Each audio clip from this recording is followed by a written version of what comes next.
All praises. Welcome to my show. I'm Tony of Judah. All praises to the Most High. I want to start off by saying, Call halal Yahweh Bahashem, Mashiach Yahweh Shai. It's all praises to the Most High God Yahweh, the Heavenly Father, through His Son Yahweh Shai, who the world ignorantly calls Jesus the Christ. Welcome to my series, When I Was a Slave. Today we're going to be going over the number 4 interview of a young brother named Blackwell, and just want to give you a little bit of a background of understanding of what we're doing in this series.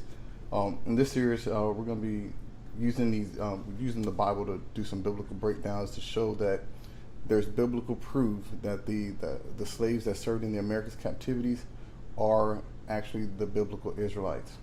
So I'm going to demonstrate the correlation between the ancient Israelites and the so-called the people of today, who are the so-called black, indigenous, people of color, also known as BIPOC, who are the lost chosen people that are covenanted to serve the Most High God of Israel.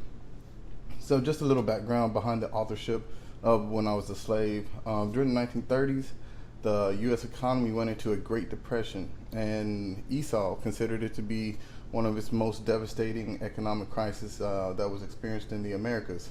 So at that time, the federal government, under the administration of Franklin D. Roosevelt, created a wide range of programs to try to bring back economic recovery. And one of the groups that was created was called the Works Progress Administration. And the WPA, for short, was a slave narrative collection. It's a group of autobiographical accounts of former slaves, and it was compiled in 17 states during the years of 1936 through 1938. The collection consists of more than 2,000 interviews. We're not going to be going through 2,000 interviews, but this book of the Dover Thrift Edition does have about 30 interviews in it, but and firsthand accounts. So we're going to be able to put ourselves in the time, the mindset, and actually speak to the former slaves and get their firsthand person accounts of what it was like for slave life and their reactions to being under bondage under the so-called white American, the British so-called, aka also the American, the white man, and see how they made it through with the prosperity through all their slave life. And we're going to hear it in the description of their own words and what it felt like to be a slave in the United States. So with that being said, I've set the dinner table, so now let's eat Israel, and welcome all that are joining. All praises. La, la, la, la, la, la, la, la,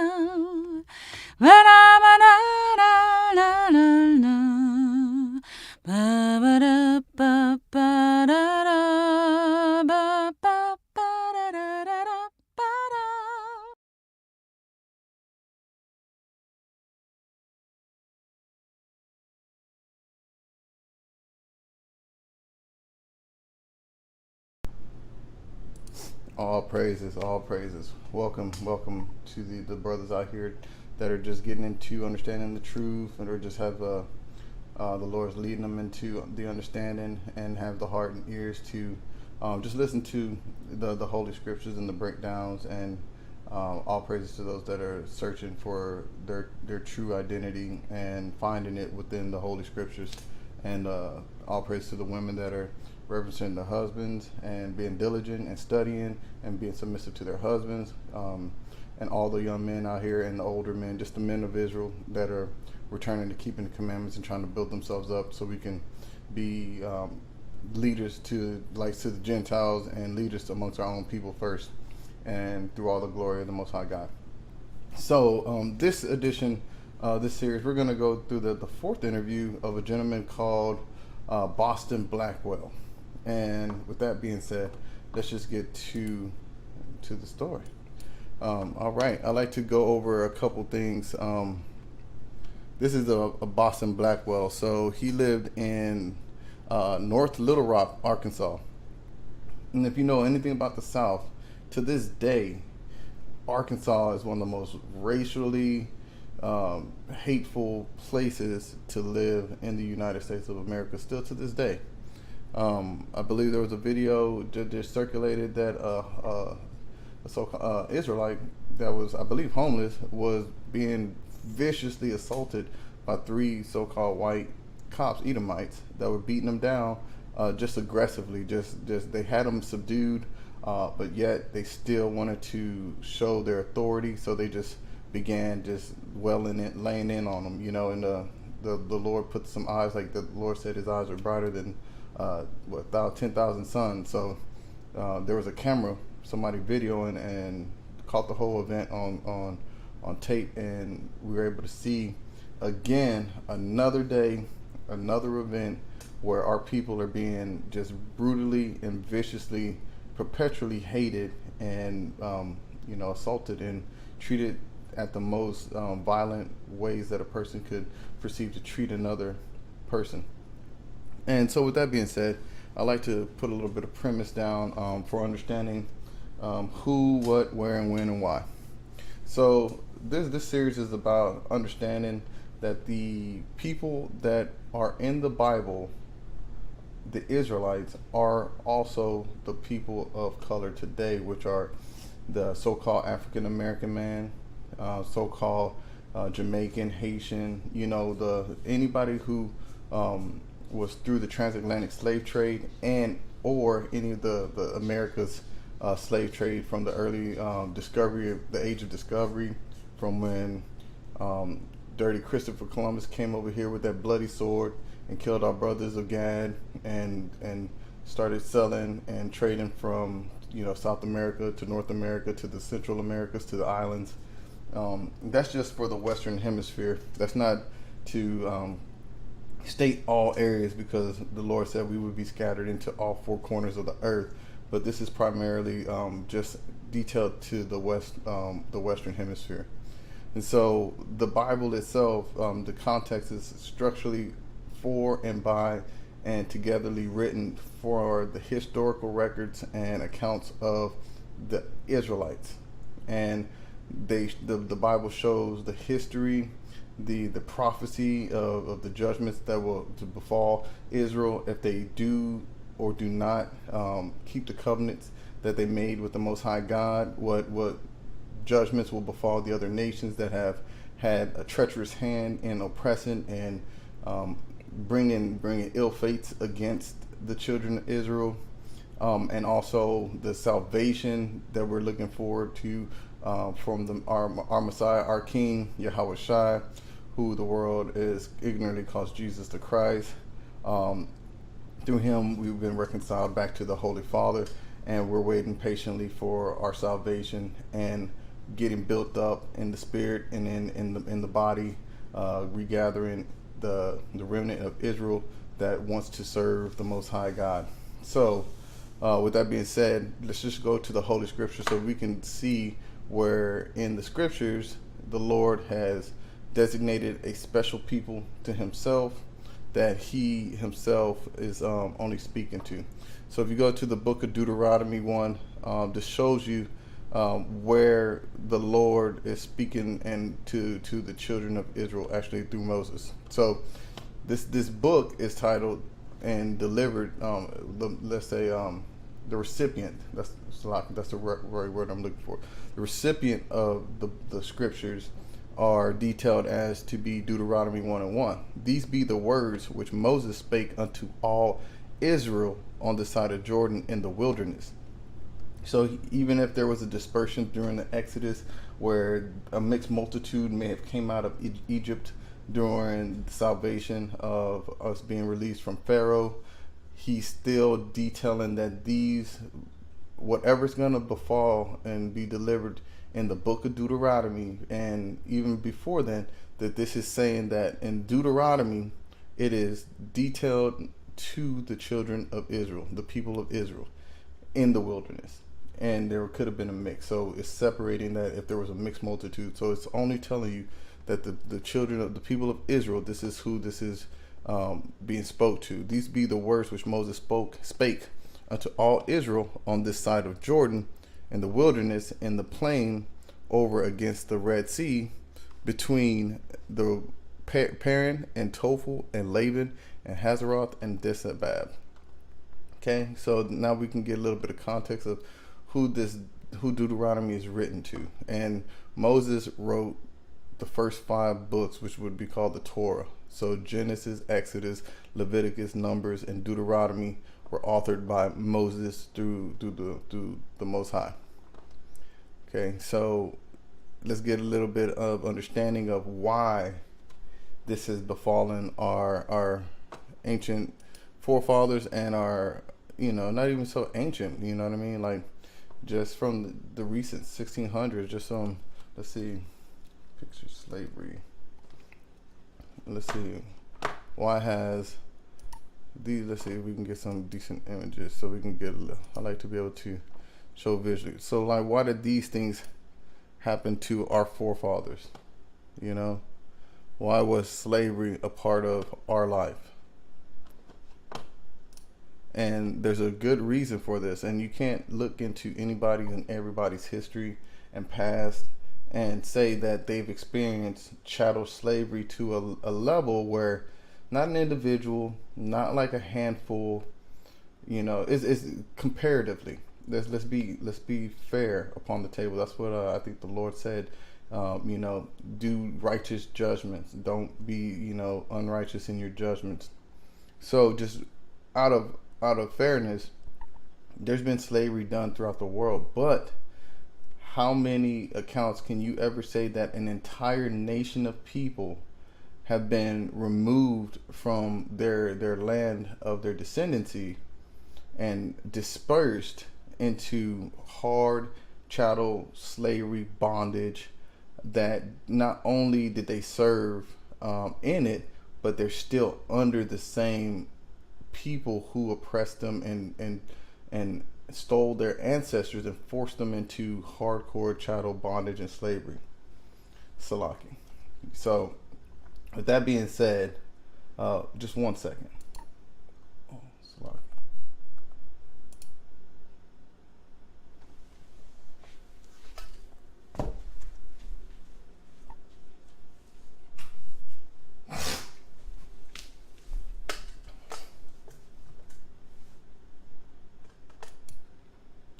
With that being said, let's just look at the reasons why this happened to us, because you can look at let's just pull a few different nationalities, which is public information, so it shouldn't be offensive to anybody, that people belong to their own nation and their own group.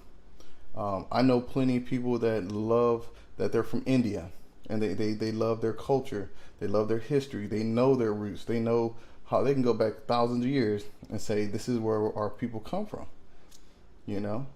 but even then you can never say that they have become, lost from their heritage, because another separate nation came and removed them from their land and made them conform to their new customs by force, and have to abandon all records, all understanding, all language, anything that ties them to their origin.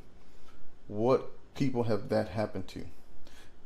China has never came to India and removed them, because they're still in India. People of India know that they stem from Elam. They know that if if you go to China, they may say they're Chinese, but they can trace their ancient ancestry all the way back to Moab. They can go all the way back to the original. Anybody who can go all the way back to the original would be somebody who has never lost their heritage, never lost their language. And a big important thing that the Lord said would happen to the true Jews and the true children of Israel, the 12 tribes of Israel, that this would be something that will befall them in the later days, after they had to go into captivity for not meeting the standards of what they agreed to. First, and thou, this is Jeremiah 17:4, and thou even thyself shalt discontinue from thine heritage that I gave thee.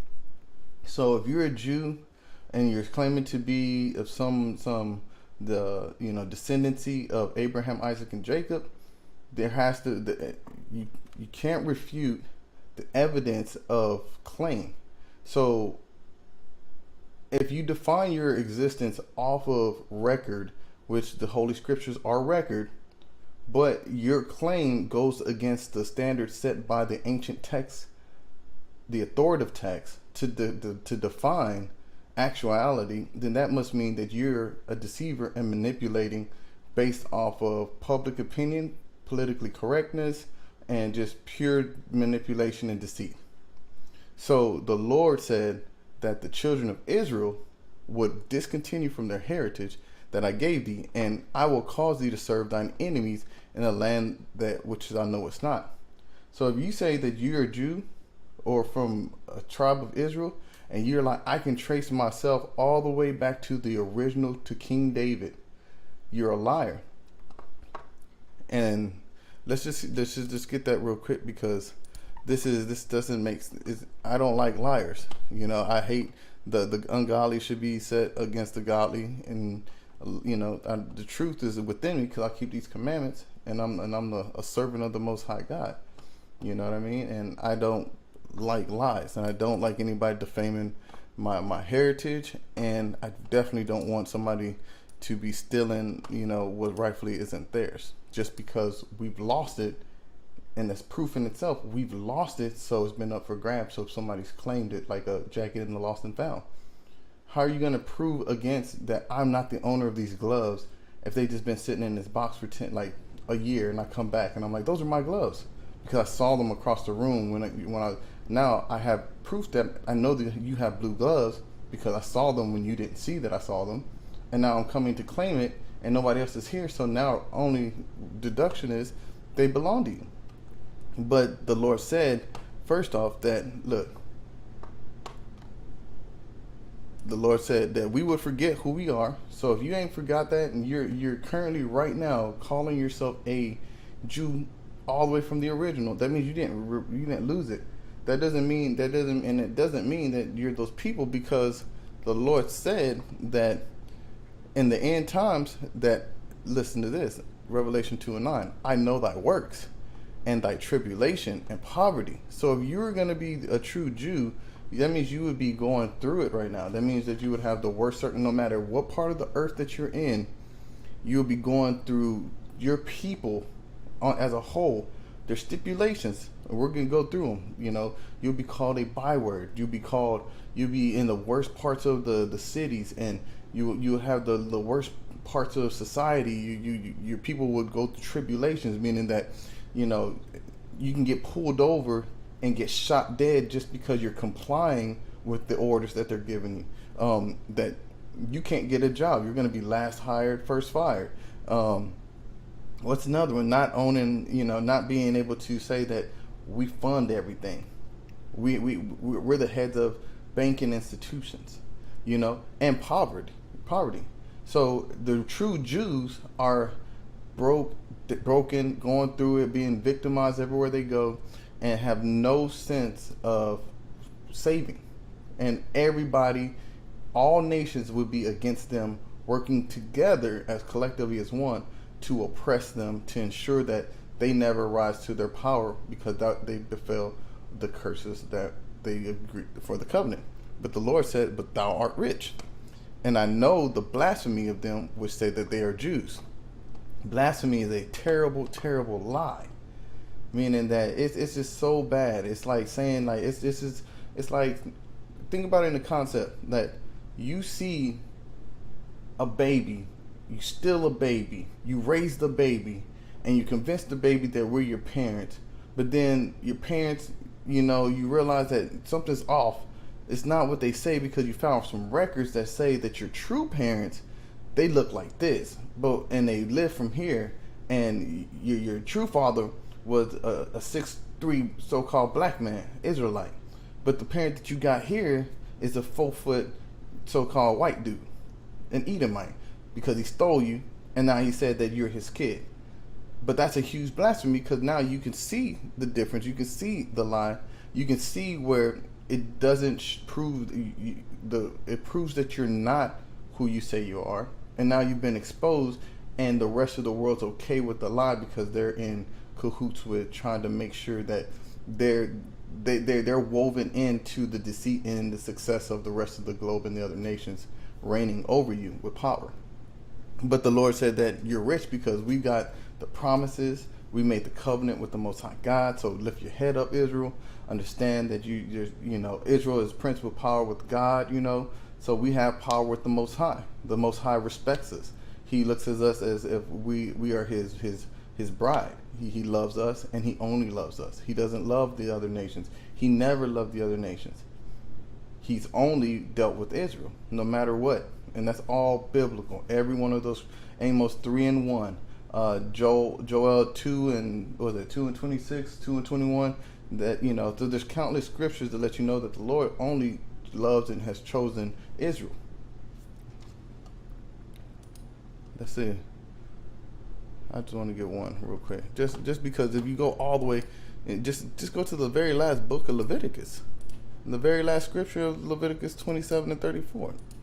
Look what it says.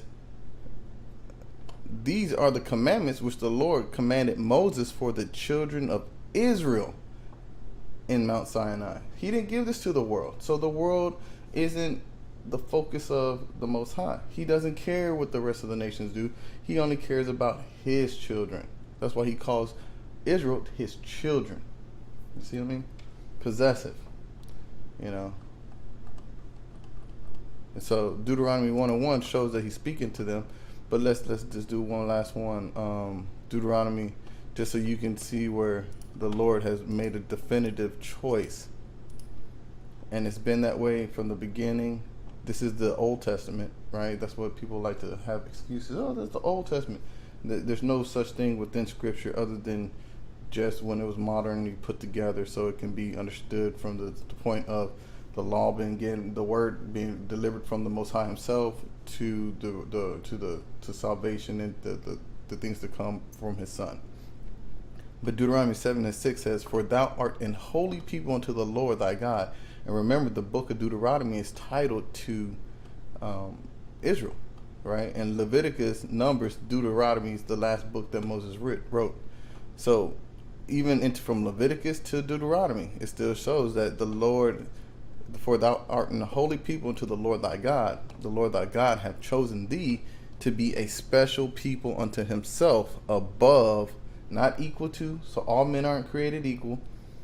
Maybe, if you're a base man, but if you're an Israelite, the Lord said, thou shalt not be ashamed nor confounded. He's letting you know. You walk around acting like you're better anyways, but when somebody tells you because the Lord, the Most High God said you are, now it's contention. Now you want to fight. Now you want to say that you want to lower yourself to the heathens level, the other nations level. But the Lord said He has chosen thee to be a special people unto Himself, above, without a doubt, all people that are on the face of the earth. The Lord did not set His love upon you, nor choose you because you were more in number than any people, for you were the fewest of all people, but because the Lord loved you, and because He will keep the oath which He has sworn unto your fathers. So we're a chosen generation from Abraham to Isaac to Jacob, because the Lord doesn't go back on His word. So He has made a promise to the Most High, from the Most High to our forefathers, that He would always be our God and nobody else's. And the Lord had brought you out with a mighty hand and redeemed you out of the house of bondmen from the hand Pharaoh, king of Egypt, which is the same thing. The Americas, they got their king, the Bidens, the Trumps, and they still have the children of Israel. So you can call the modern day president a Pharaoh. If you look on the back of your dollar bill, this is spiritually Egypt. And all Scripture supports this. So just a little context, pretext of understanding. So let's get into this lesson with Boston Blackwell. Okay, so and let's go to Deuteronomy. Let's go to Deuteronomy 28. Deuteronomy 28 shows you the curses and the blessings, just like Leviticus 26 will. This also shows you the blessings and the curses. So you see how the Lord said, Leviticus 26 and 2, you shall keep my 3, Salakim, if you walk in my statutes and keep my commandments, do them, then I will give you rain. He's going to start listing the blessings. I'll give you rain in due season, and the land shall yield her increase, and the trees in the field shall yield their fruit. Or if you don't, but if you will not hearken unto me, I will do not all these commandments as ye shall despise my statutes, or if ye shall abhor, which is hate my judgments, so that you will not do all my commandments, but that you break my covenant, I will also do this unto you. I will even appoint over you terror, consumption, and a burning ague that shall consume the eyes and cause sorrow of heart, and ye shall sow your seed in vain, for your enemy shall eat it. So you see, it's listing the curses and blessings from the covenant. See how the Lord says, my covenant. So this is where you understand Deuteronomy 28 and Leviticus 26 are the stipulations that proceed from the agreement that our forefathers Abraham, Isaac, and Jacob made with the Most High God, and we agreed to it. So it's blood in and blood out, like it or not, that you're obligated to keep these commandments based off of the past, like he said. So Deuteronomy 28:1 will show you that, and it shall come to pass, if thou shalt hearken diligently unto the voice of the Lord thy God, not the God, thy God. It means you possess that's your God, to observe and to do all his commandments, which I command thee this day, that the Lord thy God will set thee on high above all nations on earth. So if we're all equal, then why, if the Israelites keep the commandments, would we be above all nations on the earth? Why wouldn't it say that everybody would be the same on earth? So because the Lord chooses and has favorites. He doesn't love everybody. He doesn't bless everybody. He wants his children to be obedient to him, and that's why he gave them a law and the stipulations and a contract to honor, and some laws to bring them and put them above all and all nations. And so let's go ahead and get into this story real quick. Okay, Boston Blackwell interviewed at North Little Rock, Arkansas. Interviewed by Beulah Sherwood Hagg. Age when interviewed 98. See, our folks live long times. So let's get into it. I knows my age. Good.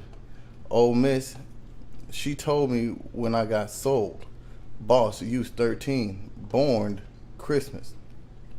So the Lord said, as a part of these curses, in the Deuteronomy curses, he said that we would be sold to our enemies. So if we go over Deuteronomy 28 and 68, this is a curse that will befall the Israelites, not everybody in the world. So it said, and the Lord shall bring thee into Egypt again with ships.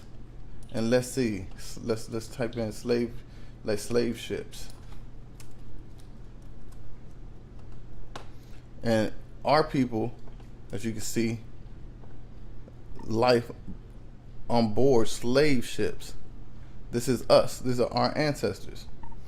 Our ancestors were brought over on these U.S. slave ships identified in Alabama. So this is how we were brought over. The Lord said that he would bring us, the Israelites, into captivity, into slavery with slave ships. And as you see, there's countless records of 1619 in America, 400 years ago. Africans arrived in Virginia off slaves. So the Lord, let's see what the Lord said again. He said, shall bring thee into Egypt with ships. And let's see where Egypt, you didn't really fly and we didn't land in Egypt, or we didn't ride these boats into Egypt. So this must be meaning something like some about like symbolism. So it says, this is Exodus 20:1, and Yahweh spake all these words, saying, and I am the Lord thy God, which have brought thee out of the land of Egypt, out of the house of bondage. And bondage is another word for slavery.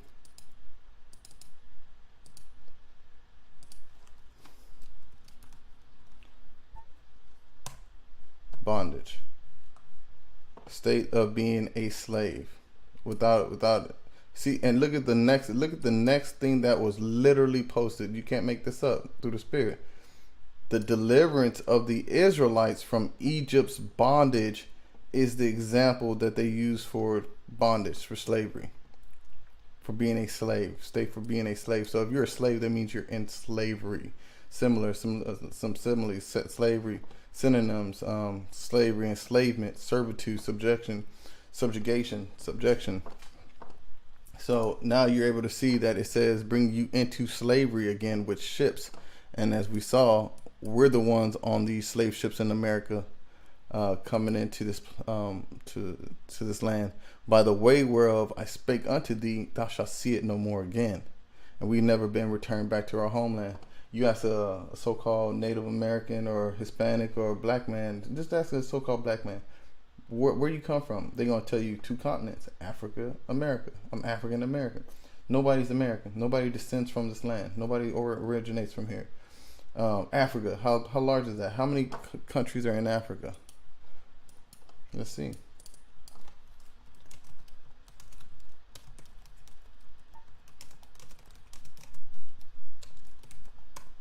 How many countries are there? 54 countries in Africa.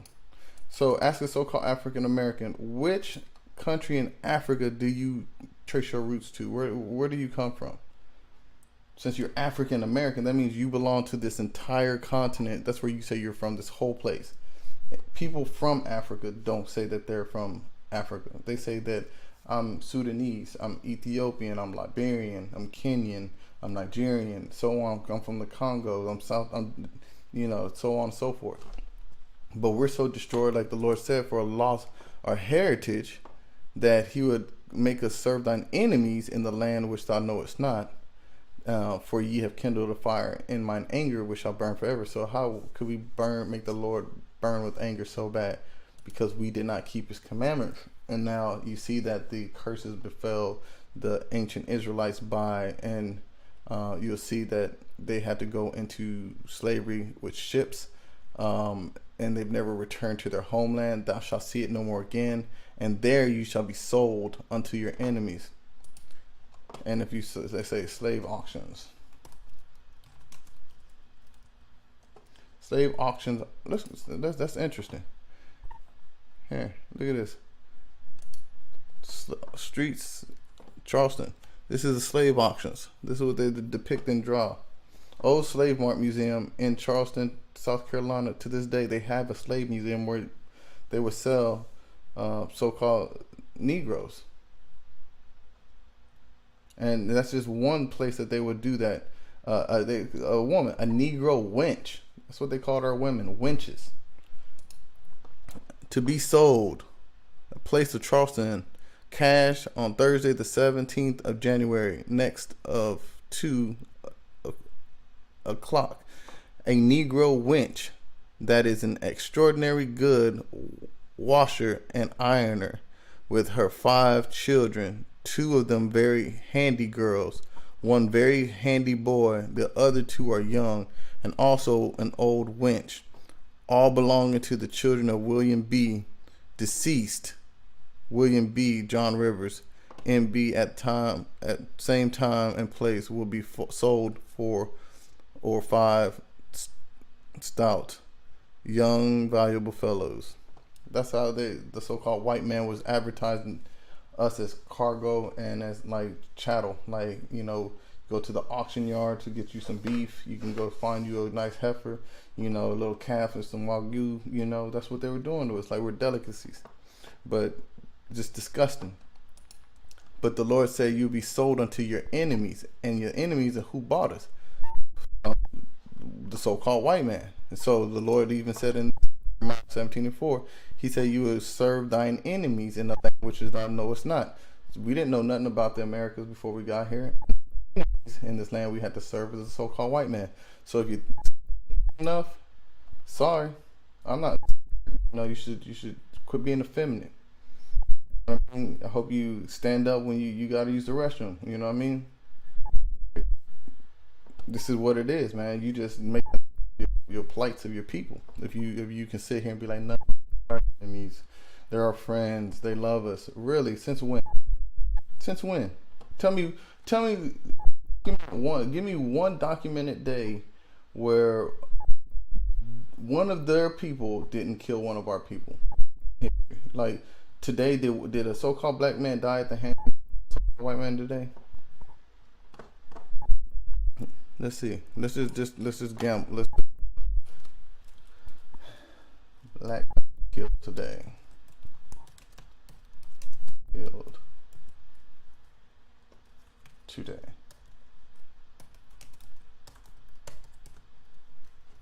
killed today. Let's just go. Black man killed today. Okay.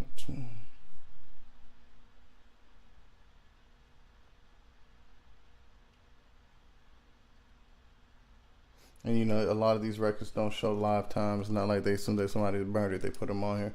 But every day one of us is killed, I guarantee it. Every 28 hours, one of us is murdered.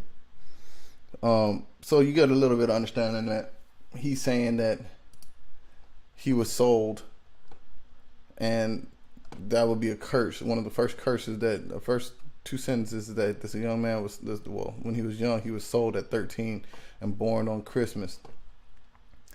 And be sure to tell your new mistress, and she'll put you down in her book. My born name was Pruitt, because I got born on Robert Pruitt plantation in Georgia. So you see, again, don't be proud of your name. Your name is a shameful thing, because you still are carrying the name of your slave owner. Your last name isn't because that's what you are. You're detached from your heritage.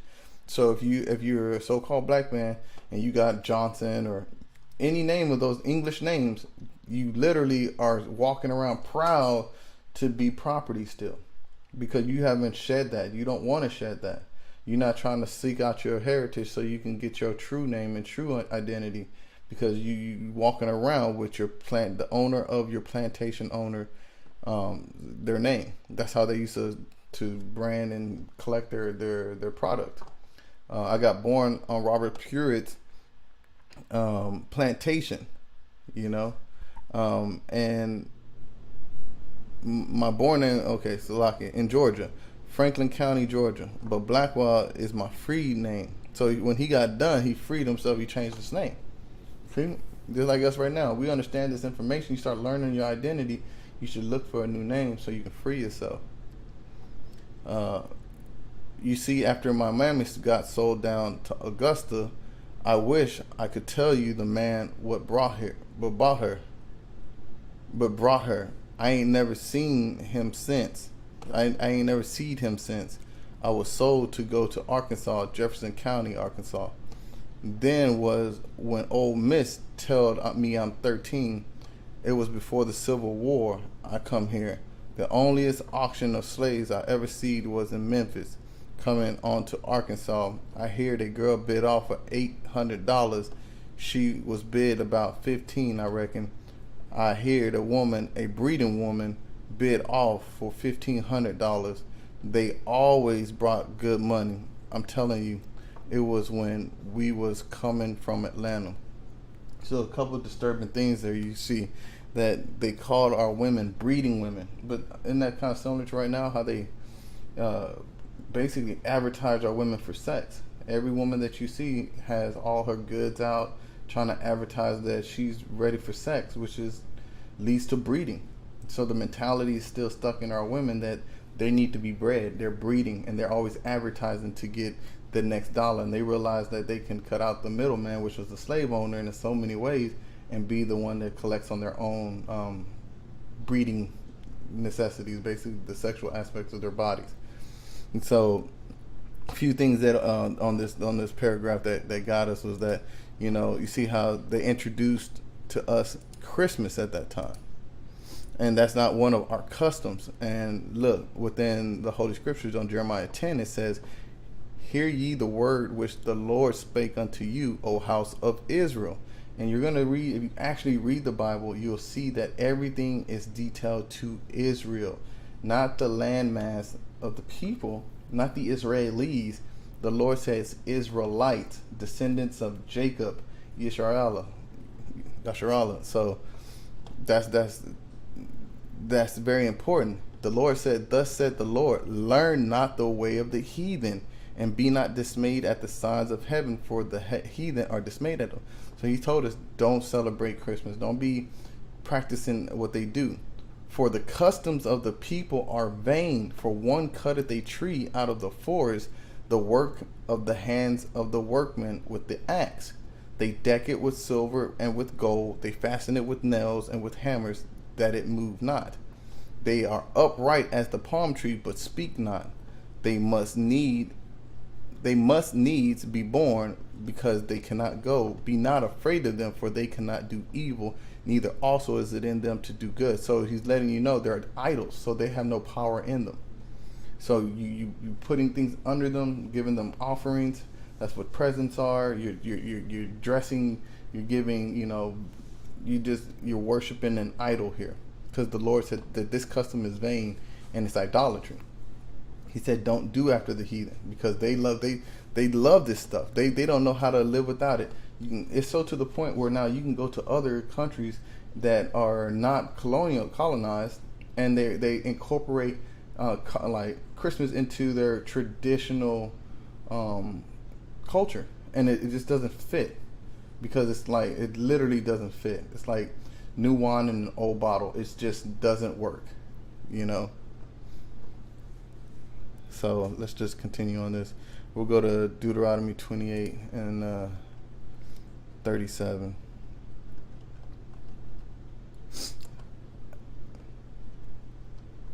Let's look. So he said, you see, and his born name. Basically, you'll see that he was changed his name because he had to be. I got born on the Robert Pierce plantation. So that's why his name was changed. That's what he got his name from. So he got that name because he was born there. So the Lord said, well, actually, let's go to 46. This is what I wanted you to see, is that Deuteronomy 28 and 45. Moreover, all these curses shall come upon thee, and shall pursue thee, and overtake thee, till thou be destroyed, because thou hearkenest not unto the voice of the Lord thy God, to keep his commandments and his statutes which he commanded thee. So all of these things that we're reading about that happened to our ancestors are because we did not keep the commandments, statutes, and ordinance of the Most High God. And that's why we're still getting gunned down today in these streets. Our people are in the lowest conditions ever. We march without being able to be saved, like the Lord said, that we will be in this condition, and no man shall buy you, meaning redeem you, get you, save you. No Black Lives Matter march. There is no solution until we start keeping these commandments and we bethink ourselves, and the Lord himself will send his son to come and receive us and get us up out of here. You see what I mean? You see, and let's go to Deuteronomy, Leviticus 26, and just so we can see that. And yet, the land of you see, but if I will sakes remember the covenant of their ancestors, whom I brought forth out of the land of Egypt in the sights of the heathen. So if we do right, the Lord said he will remember the covenant that he made with our ancestors in the land of the heathens, which is America, whom I brought forth out of the land of Egypt. Who did he bring forth out of the land of Egypt? The Israelites, in the sight of the heathen. So if you're not an Israelite, this lets you know that you're a heathen in the Bible, that I might be their God. I am the Lord. These are the statutes and judgments and laws which the Lord made between him and the children of Israel in Mount Sinai by the hands of Moses. So these aren't laws of Moses that you got to be like, oh, this is Moses' law. No, the Lord, the Most High God, gave these laws to Moses to give to the children of Israel by the hand of Moses. He was the Savior that brought the Messiah at the time, that brought the children of Israel out of bondage, the first Exodus. So he was their Savior. This next Exodus is going to be of the Most High Son, Yahushua. So you understand that everything is decently done in order, and everything, the Lord isn't slack on his promises. So this is written thousands of years ago. It's still going to come to pass, but we got to, remember the covenant that we, made with the Most High God, and keep these commandments. So Israel, keep the commandments. Israel, keep the commandments. One more time. Israel, keep the commandments. It's not hard. It's easy to do. And it feels good. It's one of the greatest things I do every day. I feel great because I know that in the eyes of the Lord, that he sees that I'm trying to show as much love as I physically can, because you can't hug the Most High. So the way you got to show him your love is by keeping his commandments, being obedient. That's how my child loves me and shows me. She loves me by being obedient. She does what I say. And it's not because I have to be, I don't show her out of love, but she knows that she goes against it, then she will feel the love that if I have to discipline her, that's out of love. So that when we're going through it, it's because the Lord's disciplining us, and that's out of love. Okay, so Leviticus 26 and 33. Because the Lord said in Leviticus 26 and 33, and I will scatter you among the heathen and will draw out the sword after you, and your land shall be desolate and your cities waste. So we were going to get spread up, brought across with slave ships. The Lord was going to put us into different owners, different plantations. You're seeing that right here on this first one, that he saw a young girl get sent to one place. He got sent to another place. He didn't know his mom and dad. They got sent to other places. So the Lord scattered us amongst the heathen.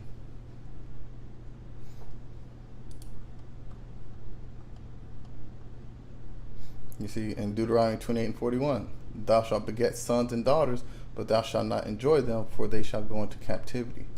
And when he was sold, he was 13. So he was sold and separated from his parents, just like the example that he said. She was about 15, I reckon, and she was sold for $800. And I heard a woman, a breeding woman, so she had to be older than that, and she was sold off for $1,500. She was ready to, and she had kids. You know what I'm saying? And so let's continue. And I tell you, actually, one more. It's lucky.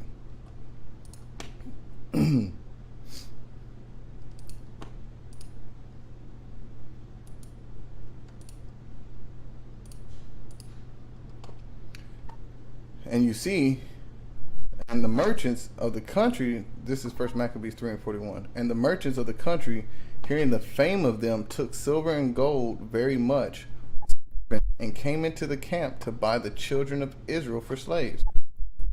Didn't he just say that she came for $800 to take the old girl and another woman that was at an age of reproduction, another $1,500? They come with their gold and silver to buy the children of Israel. A power and a land of the Philistines joined themselves unto them. Coming over, you had the Portuguese, the Englishmen, the Irish, the Indian man, anybody who not the children of Israel had rights to bring their money to buy us. And that's just this is all in the Bible. That so if you want to keep, when has the so-called Jewish man went through his whole life? I'm waiting. When was the whole nation that lives in Israel taken and beat and lost their history and served under captivity and subjugated to everybody in the world, everywhere, and they have no might? When is that? And that's in the Tanakh. That's in the Old Testament. When did all those prophecies would happen to Israel ever happen to anybody else other than us? That's the way that the scriptures wrote them. If at this point, if you don't accept that the so-called man or Hispanic man or Native Americans in the Western Hemisphere are children of Israel, you're just in denial. You're a reprobate. You're broken, or you're just you happy because you see the stress and the lie still has some power over. But the rest of but now it's the shadows are coming out. You know, the lights turned on and them secrets are disappearing. And all Israel isn't gonna get it. 2/3 in America ain't gonna make it. That means most of us are gonna run around this thing till we die. And I say we because if my brother died, then I feel like a part of me, no matter if they're wicked or not, they're still my people. And I love all my people. I want them to repent and turn back and serve the Most High God. And so, continuing on, I tell you how I run away. You know, Abraham Lincoln declares freedom in 63. First day of January, October 63, I run away and went to Pine Bluff to the Yankees. So if they was free, why the brother still? Why you gotta run away? If these people are good people, If they said, okay, you know, why was he still in a situation where he had to feel like he had to flee for his life? And he would have to do it in a rebellion, because how are you rebellious if your legislature said that it's illegal? Why do I need to still feel like I'm by legally doing what by law I got the right? That still applies to this day. We feel like we always break the law by abiding by the law. They shoot us for abiding by the law. We're not free because they have, it's a double, it's snares and holes everywhere we step here. I ran away and went to Pine Bluff to get to the Yankees. On the Blackwell plantation south of Pine Bluff in '68. I was building a new house. I wanted to feel some in my hand. One early morning, I climbed the ladder to get a little chunk, and the overseer, man, here he come, yelling me to get down. He gone with me, cause I's a thief. He calling the brother a thief. He beating. They working in chattel slavery, and he around that he chooses to take a hand that they create and make for the slave, and they're considered thieves because they're taking something that they could have been used for some man that he could throw away. We're thieves by you calling you a thief. He stole you, sold you, but you're being stolen from your people. The hypocrisy is disgusting and appalling. The caucasity disgusts me. He call a slave boy and tell him to cut Waller whips. He gonna wear everything on me. And if you don't know about Waller whips, let's look this up. Waller.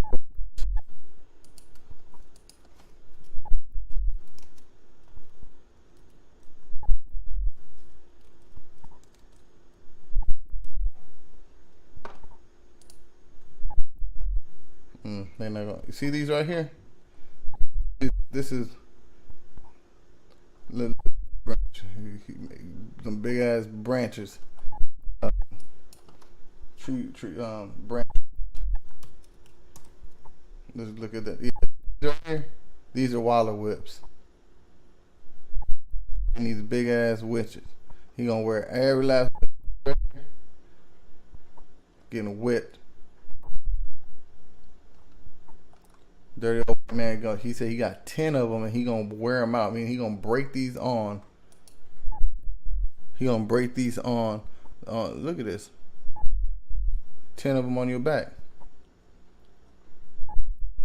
And this is how. This is why you see this here. This is a big deal. Peep this out right here.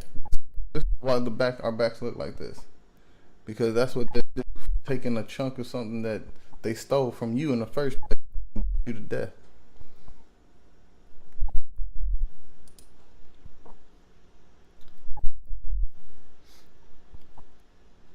When he comes to eat breakfast, I runs to my cabin and tells me I was leaving this here place for good. She said, overseer man, he kill you. I says, he kill me anyhow. The young boy will cut the whips. He come along with me, and we wade a long piece. That means they had to, they wading through it. They going through it for a long time. And in Arkansas, so the water it get cold up there. So they in the cold water. They ain't got no nice clothes. They just running. What do you say? Hear the hounds. They getting chased by dogs, so they jump in there, so they gonna get smelled, the trace. Lose that scent in the water. You can't trace a move. So getting ready to catch chasers, then we hide in the dark woods. It was cold, frosty weather. 2 days and 2 nights we traveled. That boy, he want to fall out by the way, but I drug him. When we get to the Yankee camp, all of it was over. We get all the content we could eat. That's food. There was hundreds of there. The Yankees feeds all them refugees contraband. And I'm saying contraband ain't the good food. Contraband is like You know, probably the leftover old raggedy food that nobody want to eat. The driver of a team in the quartermaster's department, always careful to do everything they tell me. They tell me when I get to the Yankee camp, but I couldn't go outside. If and you could get to the Yankee camp, you. So that's letting you know. He said we had to go work for the Union, the North, came to free the slaves, right? But while they were freeing the slaves down in the South, the army from the North kept them as slaves as because they were down South. So while they were be helping them, they were treating them as slaves, and they weren't to be free until they got them out of there up north. So that's double. Let's look at a couple scriptures right here. Let's go to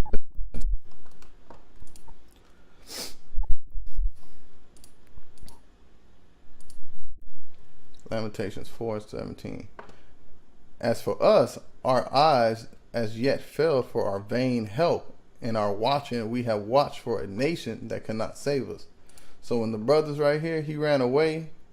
You know, he ran and he saw the Yankee army.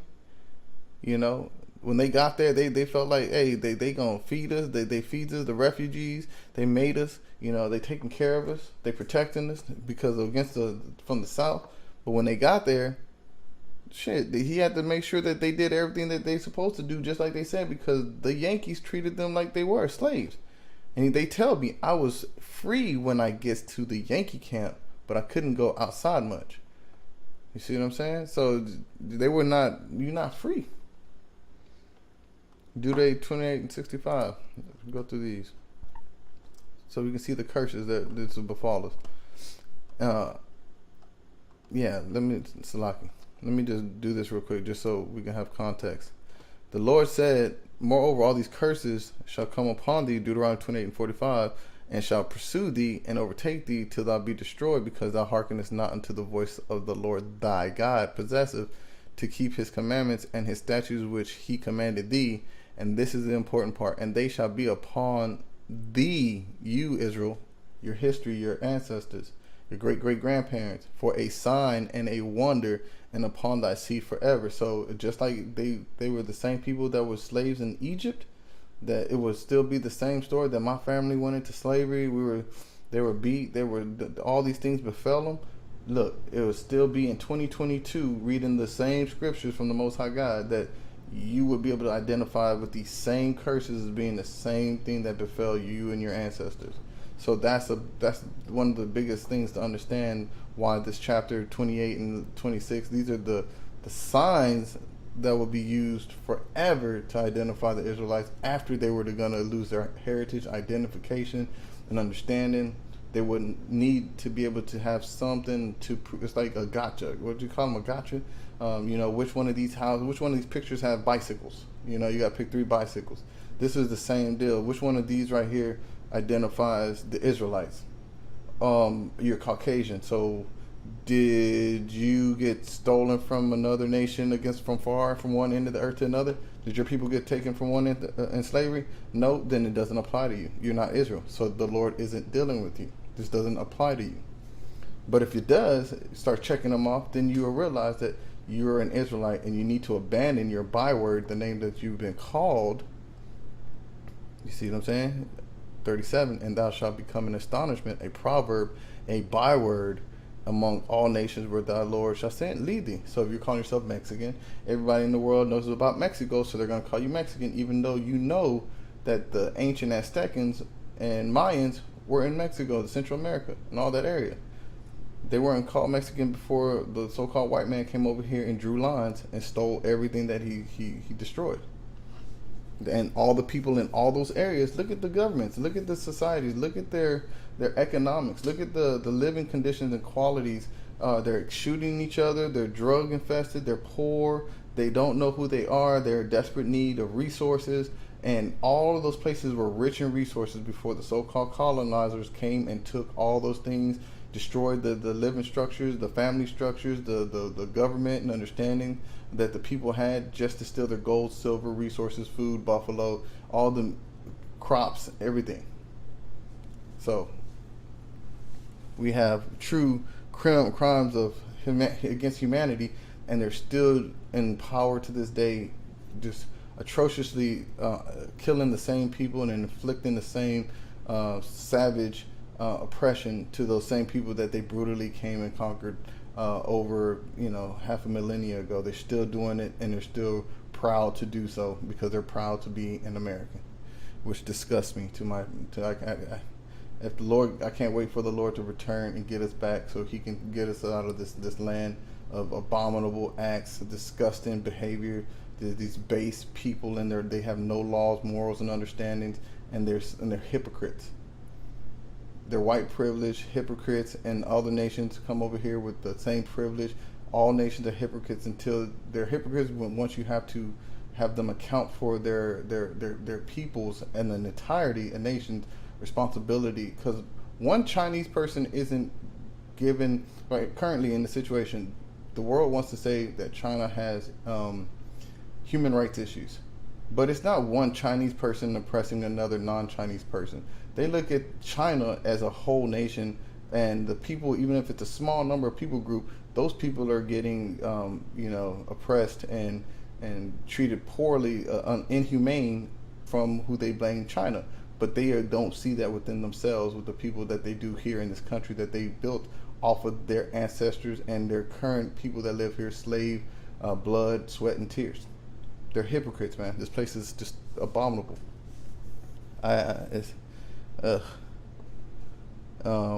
So Deuteronomy 28:65, and even when he got down to the camp, he said, I had to be careful. And they made him a driver of a team in the quartermaster's department. So once he got free from slavery, they made him work. And among these nations shalt thou find no ease, neither shall thy soul, thy feet have rest, but the Lord shall give thee a trembling heart and failing of eyes and sorrow of mind. And that's literally what it is. He don't know if he's going to make it, so he got to be real careful. Because he said you can't go out much, you gotta be, and if you could get to the camp right now, then you was free. So he had to play his cards right. So he don't know what's going on. That old story about 40 acres and a mule, it makes me laugh.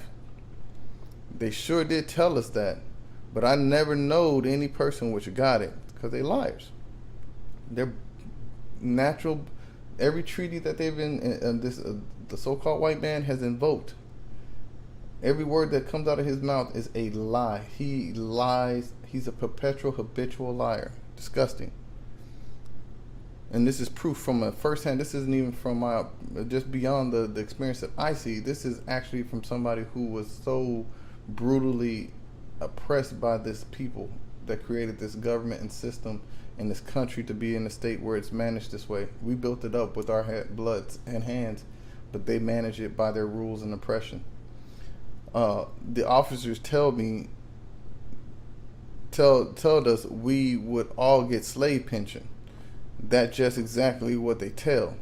They sure did tell me I would get parcel of ground to farm. Meaning a letter, they'll send them a letter and say, hey, nothing ever hashed out of that neither. So it basically was like, hey, nigga, we'll give you IOU, we'll put it in the mail. We'll put it in the mail for you. Yeah, you gonna get that money. Yeah, just go to the mailbox. Wait for that at the mailbox. Yeah, the mailbox got you. So let's see what the Lord said on this. We're gonna go to the book of Leviticus 6 and 4. This is what. Then it shall be, because he has sinned and is guilty, that he shall restore that which he took violently away, or the thing which he had deceitfully gotten, or that which it was delivered him to keep, or the lost thing which is he found. So whatever was stolen and taken away from you, the Lord said, the land, by violence, or you hanging, beaten. He just said he had to run for his life after being freed for almost a year, that he was going to get beat because he took a full of putty, and deceitfully was gotten, saying that we come in peace, but one did not stop swinging the sword. Hey, I come in peace. Here's a smallpox blanket. I come in peace. You know what? If you come over here, oh, he's got you in chains and put you on the auction block. Or that about, and we'll go to Leviticus 6:5, or all that about which he has sworn falsely. Hey, you know what? If you know it, you're gonna get slave pension.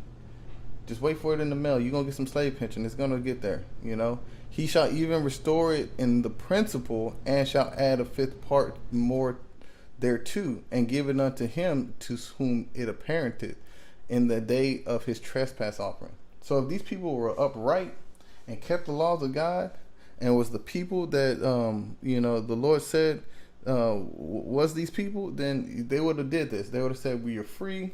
We did do these horrible things to you. Not only are we going to give you 40 acres and a mule, we're going to give you a fifth more. We're going to add even on top of that to each one of y'all, because we took that so violently against you. We did this horrible act. If they were the people of God, if these other people could serve the Most High God, then they would follow this after they took something from you violently, deceitfully, and the Lord said, and sworn falsely and said, I'm going to do something for you, and they don't do it. So look at the people. This is the people that you're dealing with. So this is how you know if you want to see if the Lord loves everybody, and everybody's good in the eyes of God. No, everybody is not good in the eyes of God. Yahweh does not love everybody. That's not how he works. That's an abomination. He doesn't be a false abomination. How can he love everything? Who he loves the just and the unjust of all nations? He loves the just and unjust of his people, but not of all nations, because all nations aren't his people. He don't know any other families. Listen to this. This is 2 Ezra 3:36. Thou shalt find that Israel by name have kept thy precepts, but not the heathen. So the Lord isn't dealing with any other nation, only Israel.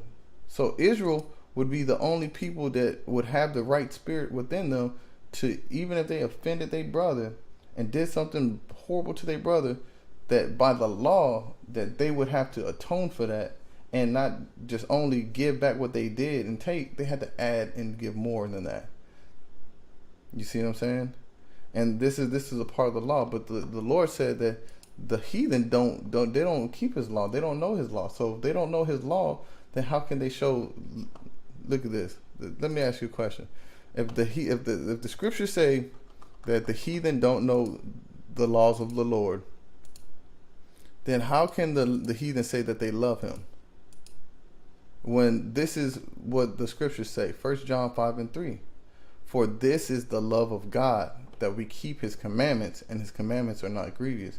So how can the heathen who are non-Israelites say that God loves them and they love the Most High God, if the Holy Scriptures itself says that Israel is the only nation and family of people that keep it and not the heathens? And then if you want to get into it, let's go into just so you can understand. And this is from the Lord. He said, hear this word, Amos 3:1. Hear this word that the Lord has spoken against you, O children of Israel, not the entire people, against the whole family which I brought up from the land of Egypt, saying, you only have I known of all the families of the earth, all the nations of the earth, he only known us. Therefore I will punish you for all your iniquities. So again, when you look at these curses, who do these curses befall? We're reading it, all these curses befalling a former slave of the Americas slave trade and transatlantic slave trade, the former buildup of America during our captivity and bondage from the so-called dirty white man. This befall our people, only the Hispanic, because they were sold from. That's why you look at a lot of Hispanics. They got Spanish last names because the Spaniard is the Eastern European. They're all the same people. European, the French, the Spanish, the Portuguese, the English, the Scottish. They're all one and the same people. They just like the Americans are the same people as the British, because before they were American, they were British. Then they called themselves American. So just because your citizenship belongs to another land, that doesn't mean your descendancy comes from a different people. You descend from the same people, but conquered different land masses and changed your nationalities and your citizenship into the land that you conquered. And the Lord said that they would do that as well.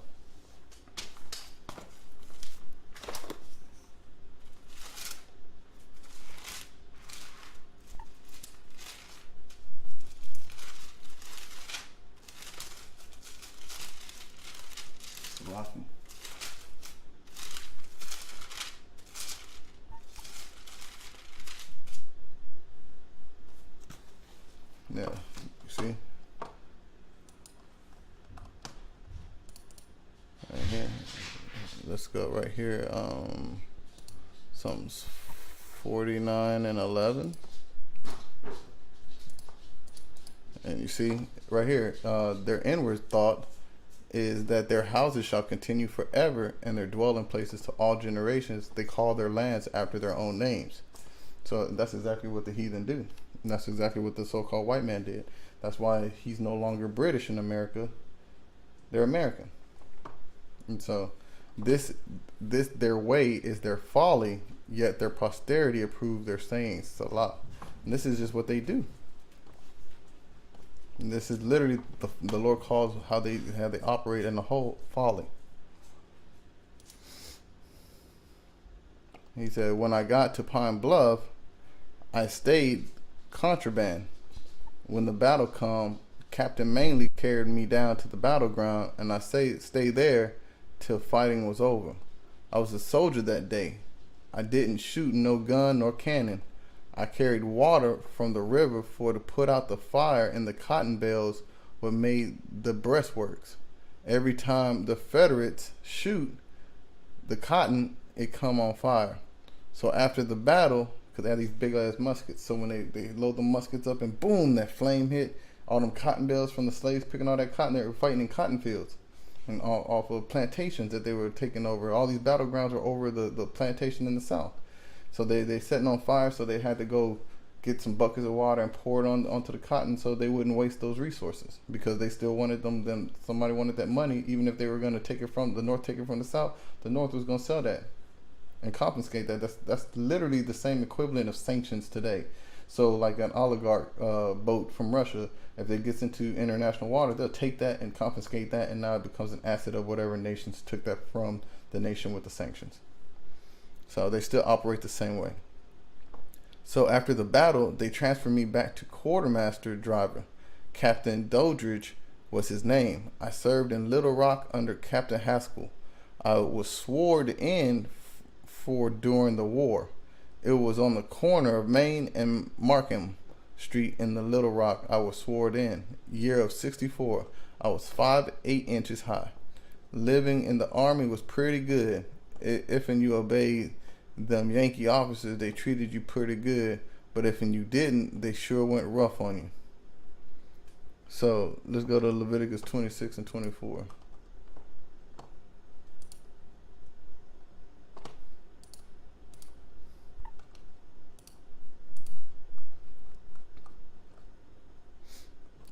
Then Salaki 25. And I will bring a sword upon you that shall avenge the quarrel of my covenant.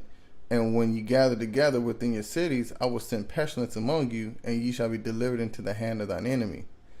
So literally, he's saying that they're in war. So the war, the Confederates are coming to fight against him, and literally against the Yankees, which is the North.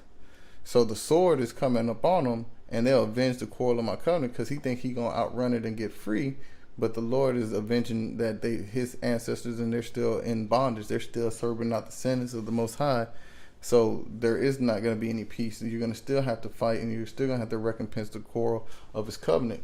And when you gather together within your cities, I will send pestilence among you. So when they gathered together in those little camps, that they still getting bombarded with the South. They're still having to fight, and that's the pestilence. They're having to fight through, start famine. They're holding them in the post.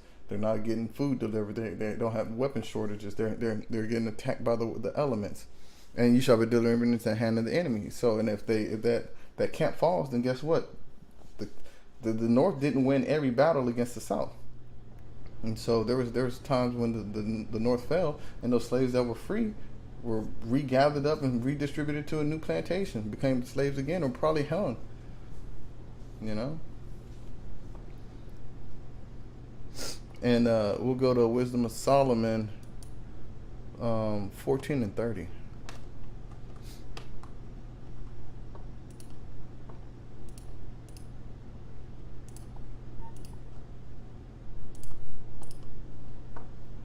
Howbeit, for both causes shall they be justly punished, both because they thought not well of Yahweh, giving heed unto idols, and also unjustly swore in deceit, despising holiness. You see, so he made an understanding right here. He said he swore in to serve for their army. He swore in under the captain. He swore in for the United States government.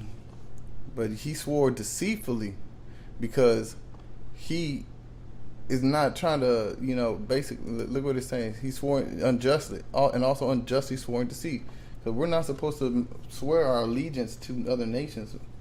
We are governed by the Most High God. So we don't swear in to have other people reign over us. We don't swear into, the Lord said, don't make an allegiance with the heathen around and about, or they'll overthrow you.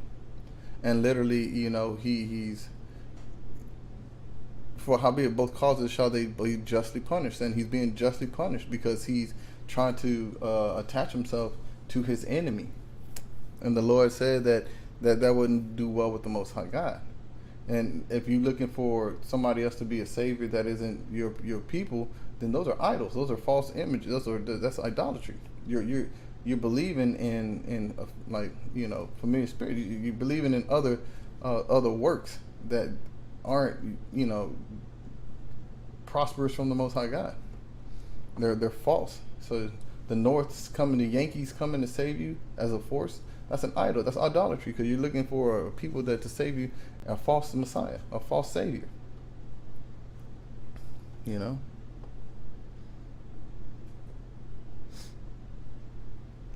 Continuing on. After the soldiers all go away, the first thing I work on the railroad. They was just beginning to come here. I digged pits out, going along front of where the tracks was to go. I get $1 a day. I felt like I was the richest man in the world. Imagine Israel. If you got $1 a day and you just like, I'm balling out of control. I made $1 a day doing hard manual labor, slave labor. I'm happy, excited. But Israel right now got too comfortable, too soft, too emotional, too ungrateful. Most High gives you the ability to own $1 million houses and drive the best of the best and eat the best of the best, and you still won't serve him. You still won't be obedient to the Most High God. But he said if a man's too rich, he won't look for the Most High God, because then he doesn't have any need. A man's too poor, then he'll curse the Most High God, right? But these people right here in slavery are thankful that the Most High God's providing $1 a day. I felt like the richest man in the world, and that's how you know we are the people of the Bible, because no other nation of people could go through what we go through and make it off of so little and be the happiest in the world. I know reports of so-called white men that jumped out of buildings because they lost their job, but they had 40, 100, 200, 300, a couple $1 million in the bank, but they jumping out the window because now they had an unexpected change. They didn't choose to make a decision to change their employment, so they threw a tantrum and is upset. And how dare they have somebody else make a choice against their will? I don't want to live anymore. I can't make it. Oh, we can't make it off of off of nothing. So you telling me you the people that built the pyramids, you the people that was in these cotton fields eating nothing, being stripped of every sense of dignity, food, everything, to you starving, and you talking about concentration camps was worse than this? No, my people still living in the ghettos, still living. You know, didn't they say that those in the concentration camp there was ghettos? My people still live in the ghettos. My people still looking hungry, like they looking like they been. You know, they what in my hood they get gassed all the time. They on their gas, legit. You know, and they like that. That's what's so sick is that they turned their hell that they're living in into they're having their playground. So they get the most gas. You know, they got the best gas. They got the best, you know, they the most ghetto. See, you not the same people. The ghettos killed y'all out. Y'all cry about it all the time, but we represent our ghetto. Y'all depressed because y'all were in the ghetto of your own people. See, you're not strong. You can't be these people. You don't have the spirit of the Most High God. To the elders shall serve the younger. The younger will be stronger than the elder, and Jacob is stronger than y'all. We can make it through anything. Y'all can't make it through nothing. Y'all can't do it. I boarded with a white family. Always I was watching for my slave pension to begin coming. Still hoping for $1 in a dream, right? Before I left the army, my captain, he tell me to file.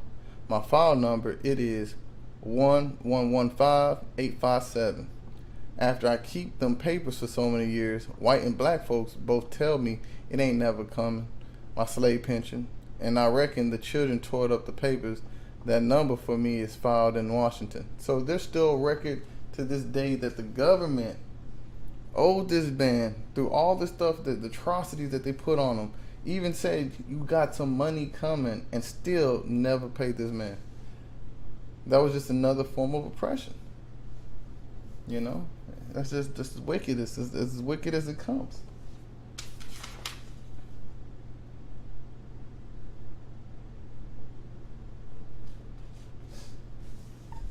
We get a couple here. Deuteronomy 28. Because we're sticking to the curses because these curses are, like I said, number 7 says a sign and a wonder I see forever. So it's important that we go through these curses through its context so you can stick to understanding how it applies. 23, we'll go to 25, 23.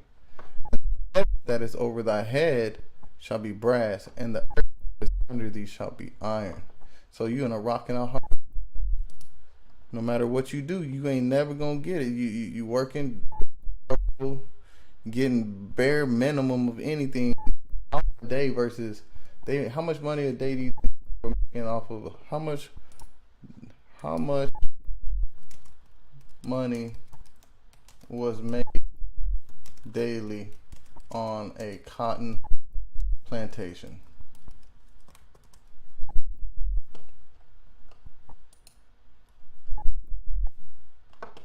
$3.2 million, or $8 million were producing cotton at. Look at this. Let's look at this real quick. This is how it's going down. This is how much there was cotton, pick cotton, and then the cotton gin, Eli Whitney's so-called into that. Nat Turner's slave rebellion, and they killed him because he read the Bible. This is all. You know, United States. Look at this. Let's see. King. See if there's any money. Bills for mutton. But yeah. Just so you can get an idea. This is how America got built up. It says 1860, 3,500 vessels were steaming carrying an annual cargo made primarily of cotton by slaves. $220 million worth of approximately $6.5 billion based on money in 2014. That's how much annually was made. So if you was a slave owner, you was getting cut on that big time. And think about it. You look how long from 1600s to 1900s. They still got slave cotton fields. Believe it or not, but you gotta be, if you get arrested, pick cotton for the state. Look it up. So you telling me over 300 years of free labor each year, You making millions of dollars just off of cotton. Then they had tobacco, and then they sold slaves, and then they sold sugar cane. They sold property and cattle. You know, why right now they're. It's like, where did they get all this money from? This is where it comes from. Even the poorest of them, they still they have the free junkies and get help and still have. You can be a junkie with a 750 credit score. That's crazy.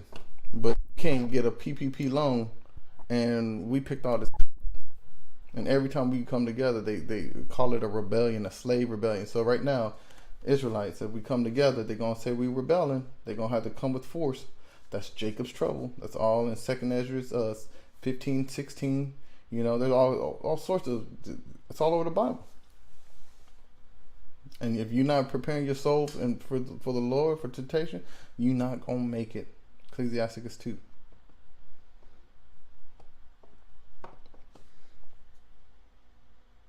And let's go to Sirach 13 and 6.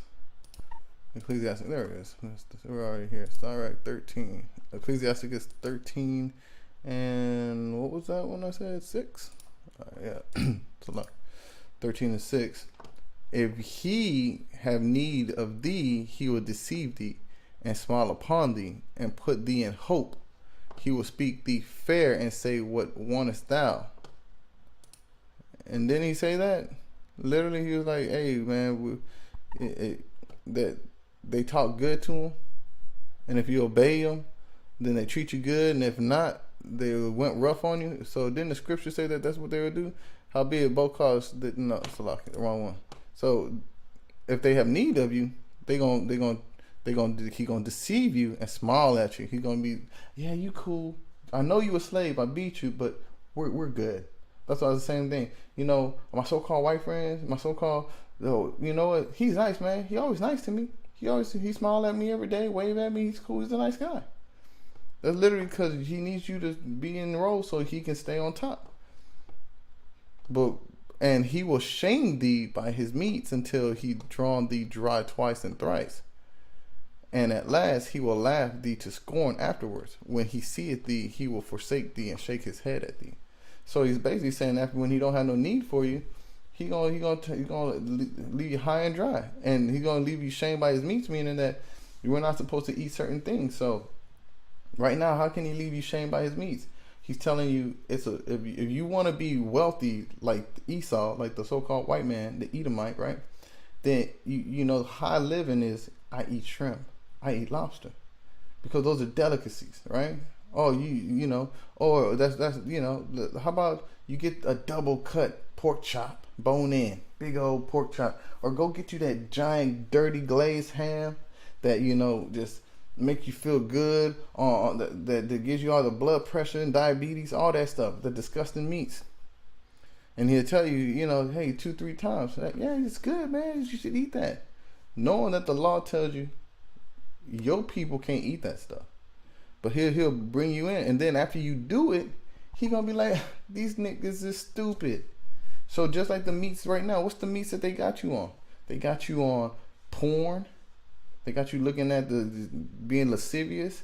That's a meat because you eat that up. You eat it up, Israel. They got you on weed because they say it's legal now. But how many of your people been put in prison for life sentences? 10 been felons most of their life because they got caught with a sack of weed. But now you can go to a dispensary with your white friend and be like, hey, bro, have you heard this? Have you smoked this weed yet? Oh, me and my... But you know your uncle been in jail 15 years because he got caught with a pound of weed. But now you smoking with the white boy because, you know, he got the good hookup with the weed store. Because you like, I don't give a damn what happened to my people. I'm chilling with this, my new friend that the Lord said he's going to deceive you and be like, it's cool. But as soon as the size of needing to be picked, when let's see, was that Isaiah 13? Let's look at this real quick, because the Lord said you should watch the time.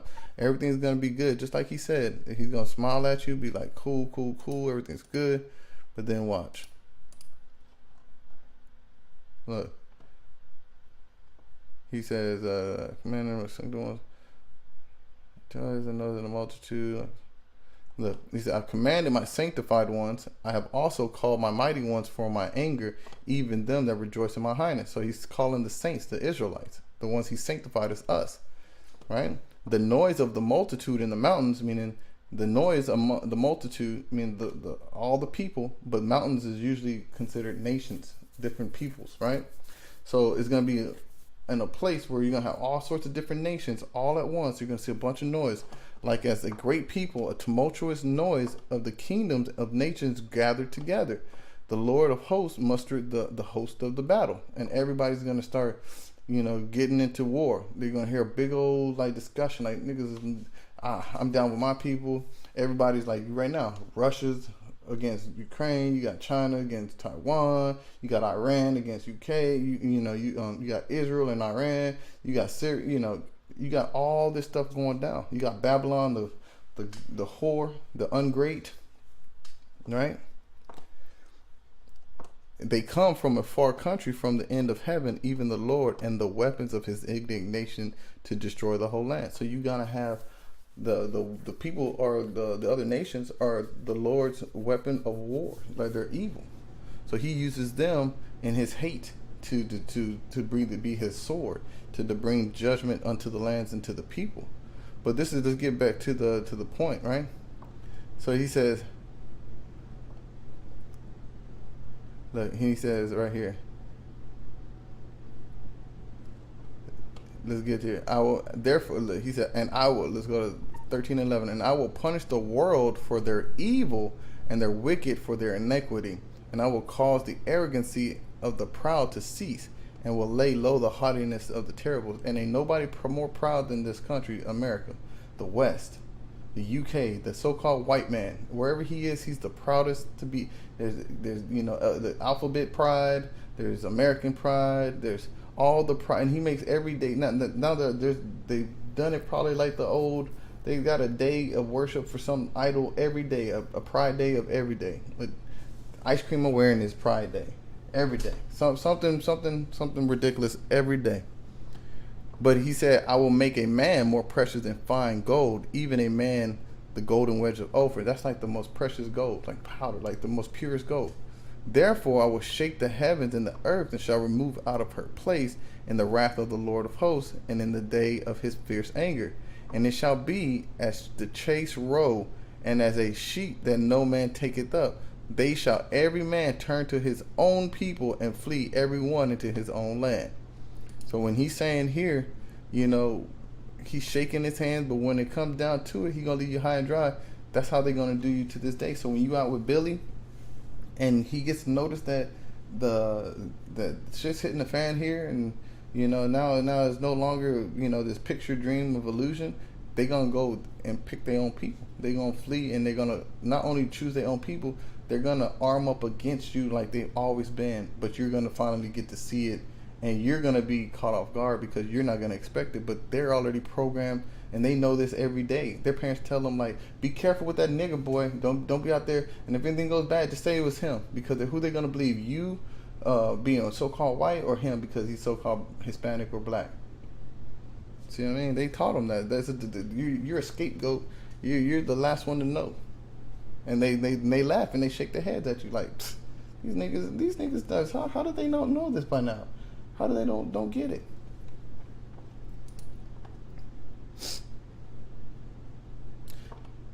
All right, continue. And after the railroad, I went steamboating. First one was a little one. They call her Fort Smith because she go from Little Rock to Fort Smith. It was funny too. Her captain was named Smith. So he's and you see, he got a cheery countenance, man.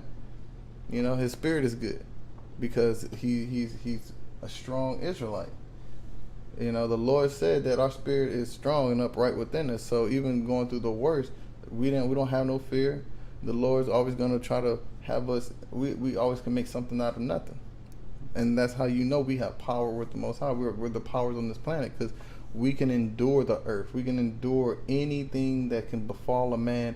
We can take it on the chin and still succeed, and still be beyond. Like, we're astonishment to other people. They don't understand how as a people, after all that's been done to us, how do we still proceed in such positive manners? How do we still overcome and still be able to see things that happen and still set the bar so high? And because we're God's chosen people. Captain Eugene Smith was his name. He was good, but the mate was surely rough. So he was good, but he was rough. So, Jake always, Stockholm Syndrome, that's a big sign. Like, the people that don't like you, they hate you because you have been through worse, and you see them and they can be less oppressive at times. You consider them to be good when they're not oppressing you. And that's broken. They're not good at all. There's plenty to do on a riverboat. Never is no time for rest. Didn't the Lord say you won't ever have no time for rest? Load, unload, scrub, work, work, work. Just you do whatever you is told to do and do it right now, and you'll keep out in trouble on a steamboat or a railroad or in the army or wherever you is. That's what I knows. Let's see what the Lord said. Deuteronomy 28 and 29. He said, and thou shalt grope at noonday. So all day as the blind gropeth in darkness. So no matter where you at, all day you're going to be lost. It's just going to happen. And thou shalt not prosper in thy ways. And no matter where you are, in the army, you won't get your pension. You on the railroad, you ain't really going to make no money. On a steamboat, you're going to get tossed off and drown. And thou shalt be only oppressed and spoiled evermore, and no man shall save thee. So that sounds pretty accurate. He's on a steamboat. And if he, how you gonna get in trouble? You're a grown man, but he gonna get in trouble if you don't submit to the white man in a free country.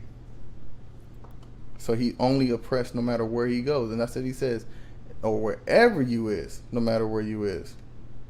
And that's what the Lord said. Didn't he say, no matter what you do, it shall pursue thee and overtake thee till thou be destroyed? Because thou hearkenest not unto the voice of the Lord thy God to keep his commandments and statutes which he commanded these days. So these curses, Deuteronomy 28 and 45, are going to overtake you. Deuteronomy 28 and 15, they're going to overtake you no matter what you do. Deuteronomy 28 and 54, not yet, not yet. I don't want that one yet.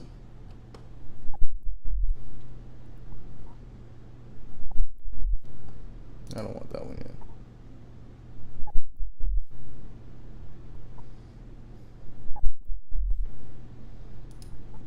And actually, let me see, Salaki. What to me was in this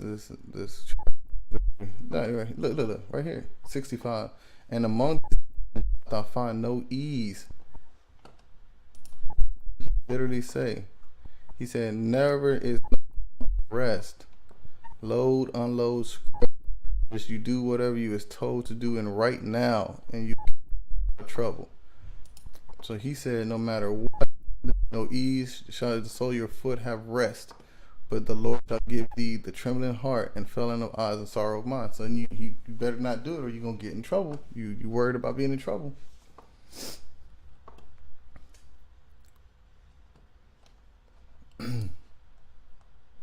I reckon there was right smart old masters what didn't want to let their slaves go after freedom. They hate to turn them loose. See, these devils, they don't like that you walking around here free to this day. They hate that they share this land and act like you equal to them, because they know fathers took this land by force, violence, are embarrassed to say that they are the equivalent of their former slaves. That's not in the so-called white man American. That's Jake's mentality, because they want to feel so inclusive. They need attention. They need something, so they want to become American because they need a group to belong. When the people that created the Americas don't want you, they wanted you in their group. They don't want you in their America to this day. They're killing you at a high rate to see if they can get rid of you. But you do need to come home to your people, Israel. You need to come home, congregate, and learn who you are, what tribe you come from, your ancient ancestors, the great men and great women your forefathers, foremothers that paved the way for us to be, and to learn where your strength and your identity comes.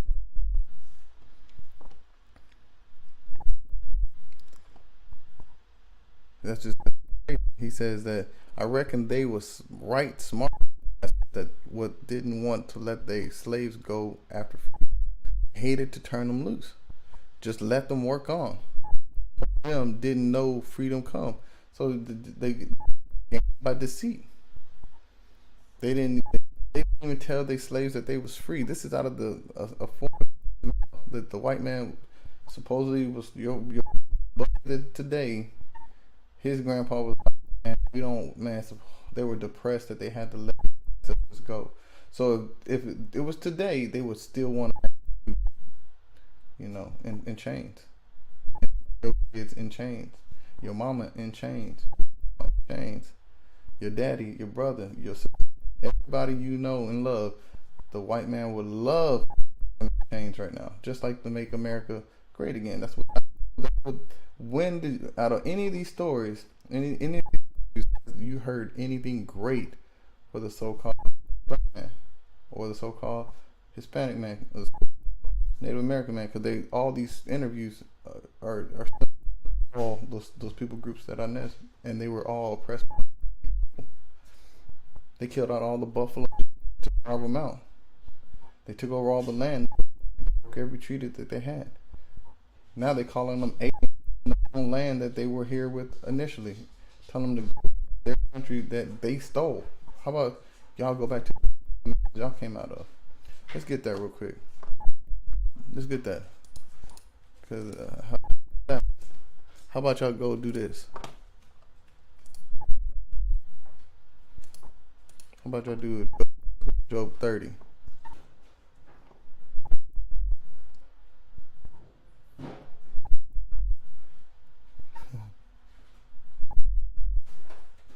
How about y'all go to how about y'all go and let's go start with who cut up mallows by the bushes and juniper roots. How about y'all go eat some roots, and they were driven from among men. They cried after them as after a thief, meaning that these people were so vile and disgusting that nobody called white man around in old history. They were just disgusting. How about y'all go here, where I come from, Job 30:6, to dwell in the cliffs, in the caves of the earth, and in the rocks. How about y'all go there?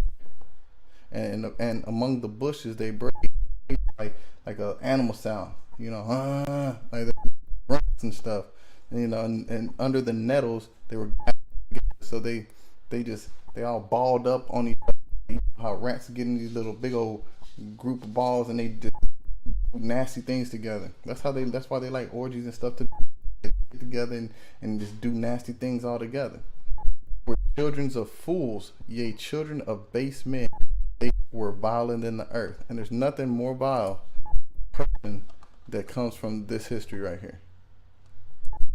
Who did this to my people? There's nothing. And look at them to this day. They're disgusting. Nasty. They still don't bathe. They still don't. Who the mpox? You know what I'm saying? Like all these. That ain't us. Who led with smallpox? Who came over here with all these diseases? Who got something going on? Who don't bathe? Who did they have to get taught to bathe in? Hygiene. Just vile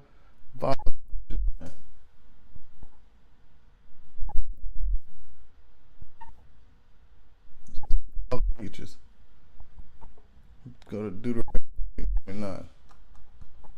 Let's see what this is. Yeah, we went through that. I'll be oppressed on this one.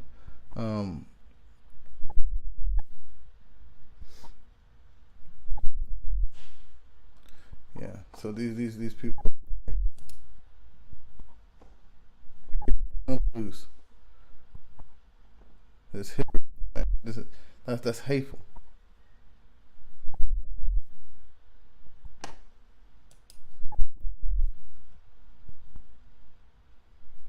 It's disgusting, man. Okay, and I used to hear, okay, they hated, just let them work on. Heap of them didn't know freedom come. I used to hear to tell how the government had to send soldiers away down in the far back country to make them turn the slaves loose. I can't tell you how many of them free niggers was living. Free niggers were living. I was too busy looking out for myself. Heaps of them went to farming. They were sharecroppers. So look at what happened. Like legit. Like the brother said, he don't know how many of his people were free. And he called his own people niggers. Like we do it now, like it's cool, but it's just it's not cool. But that's what they taught us, and that's why the Lord said, "We always y'all shall grope in noonday, and the blind grope in darkness, and thou shalt prosper in thy ways, and thou shalt be only oppressed and spoiled, and no man shall save thee." You see, and that's just in itself exactly what it is.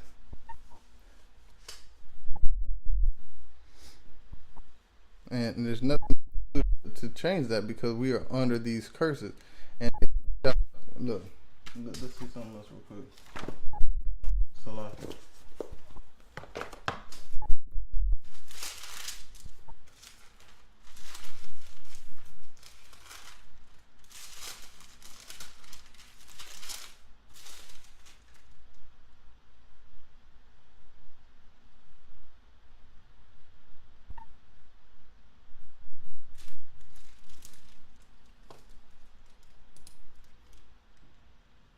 And look, check this out. Psalms.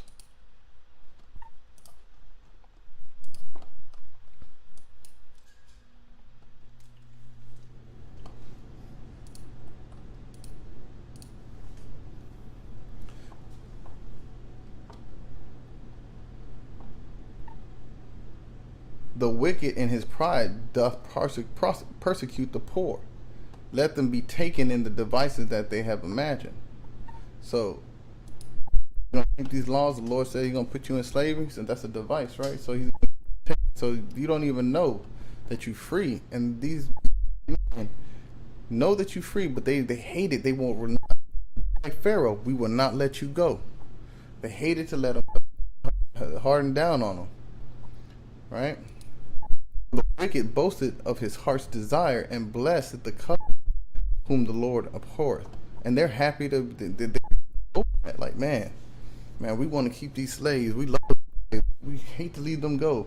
And you know, because it's getting all these billions of dollars for cotton. We love it. And because they love to get rid off of wickedness, the Lord hates them. This is proof. The Lord hates that. See, the wicked pride of his countenance will not seek after it. Yahweh is not in all his thoughts. So that's nobody who has the Most High God. And all of these slave owners, all of these so-called white people in America right now are so-called Christians. They love God, they pray to God, and God's their love, but they are the most wicked with pride, the Most High. They persecute the poor. Who's the poor? In the streets, we're like in Revelation 2:9. We're the poverty. We're the ones going through poverty. Who do they hunt down? Who do they persecute? Who's always doing football numbers for little crimes? They give you this big, size of a quarter, right? Let's see, right there. You got size of a quarter. You go 5 years. Joe Biden, he said, but then he has a video of his son weighing and broke down, and he's still running around living like a frat boy. He just living it up like a frat party boy. Nobody doing nothing about it. What can they do about it, right? What can they do about it? We'll continue.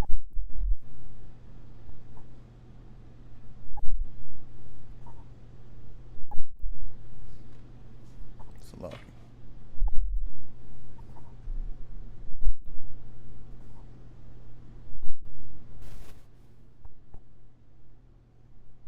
All right.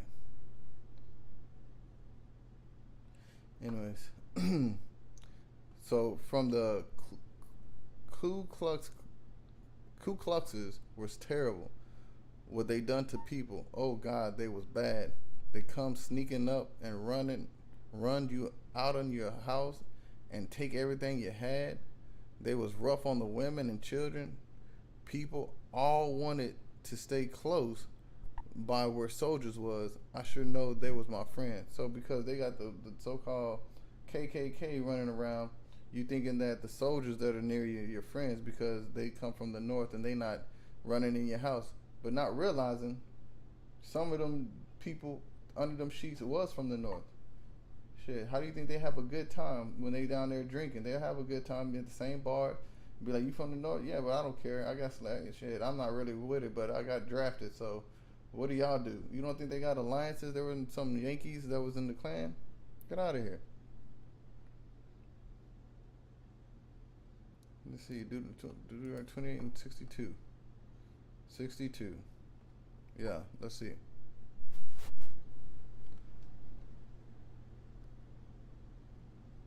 What's that? What is that? Let's see.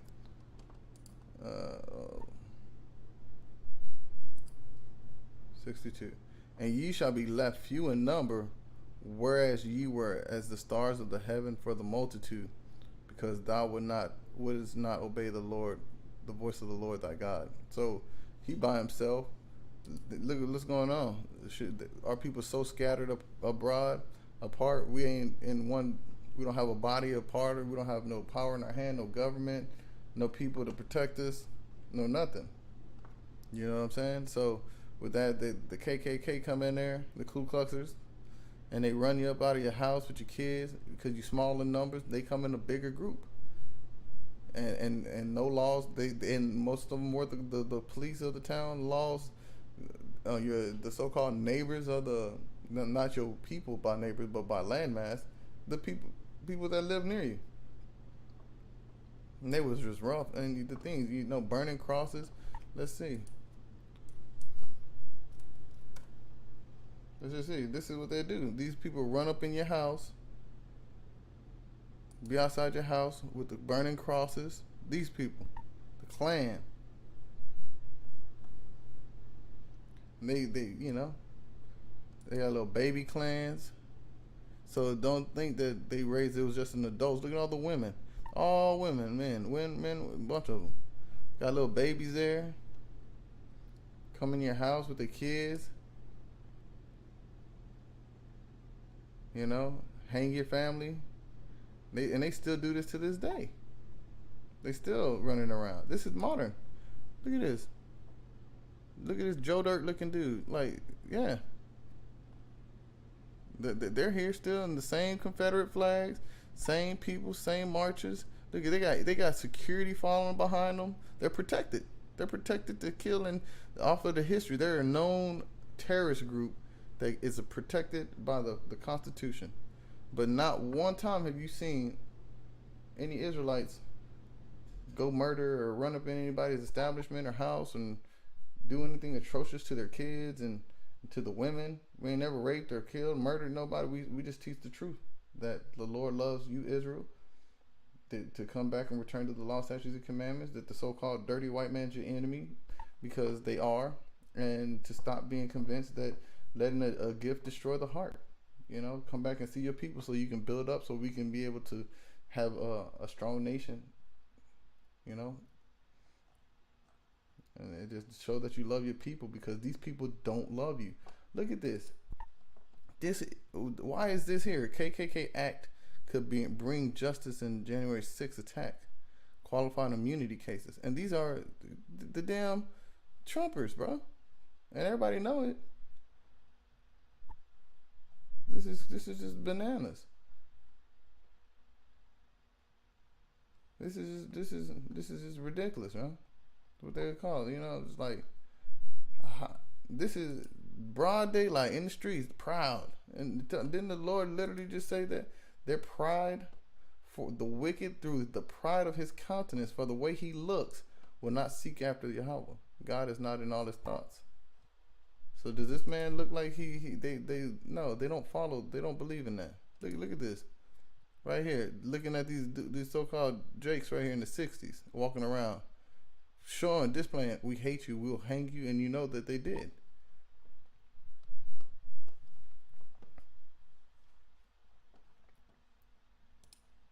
So that's what this guy was dealing with in the worst times.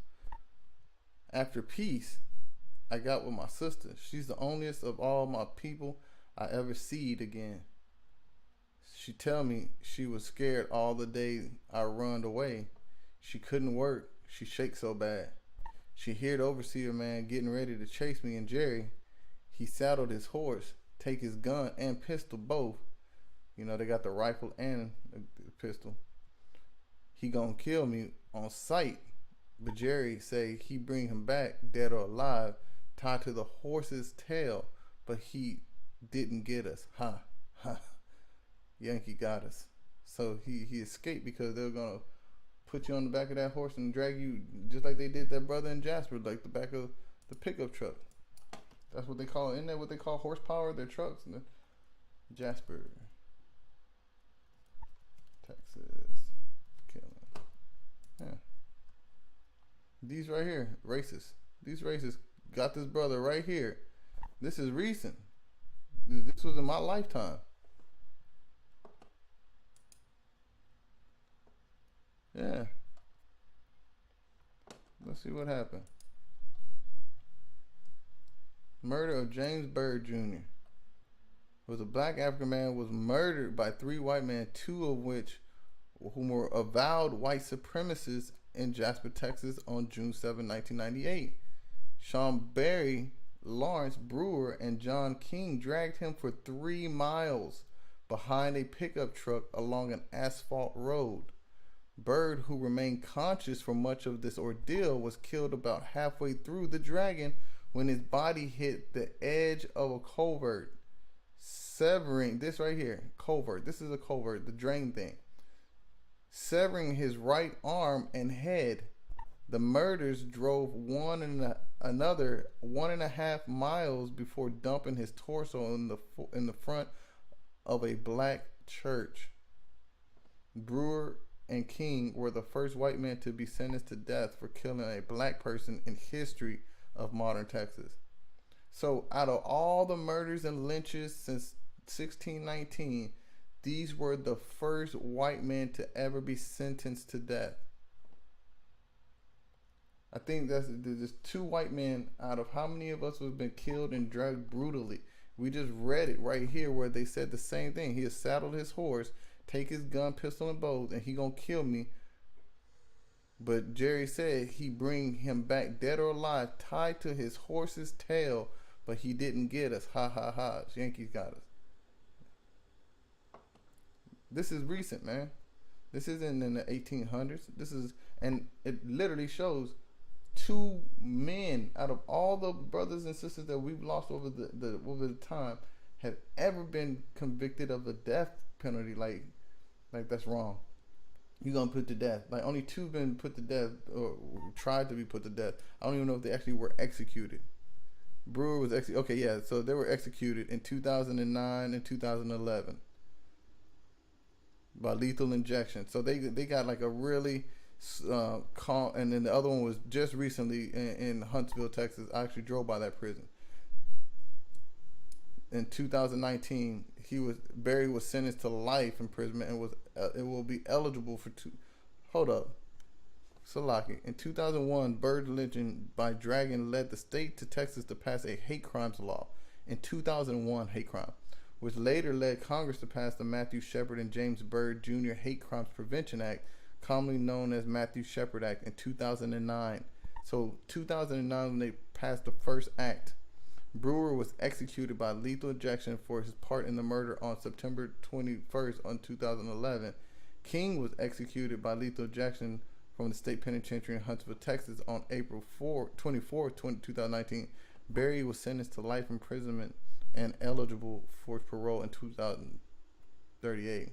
So 2 of them got killed, murdered, but 1 of them got off where he can still get out of prison in 2038.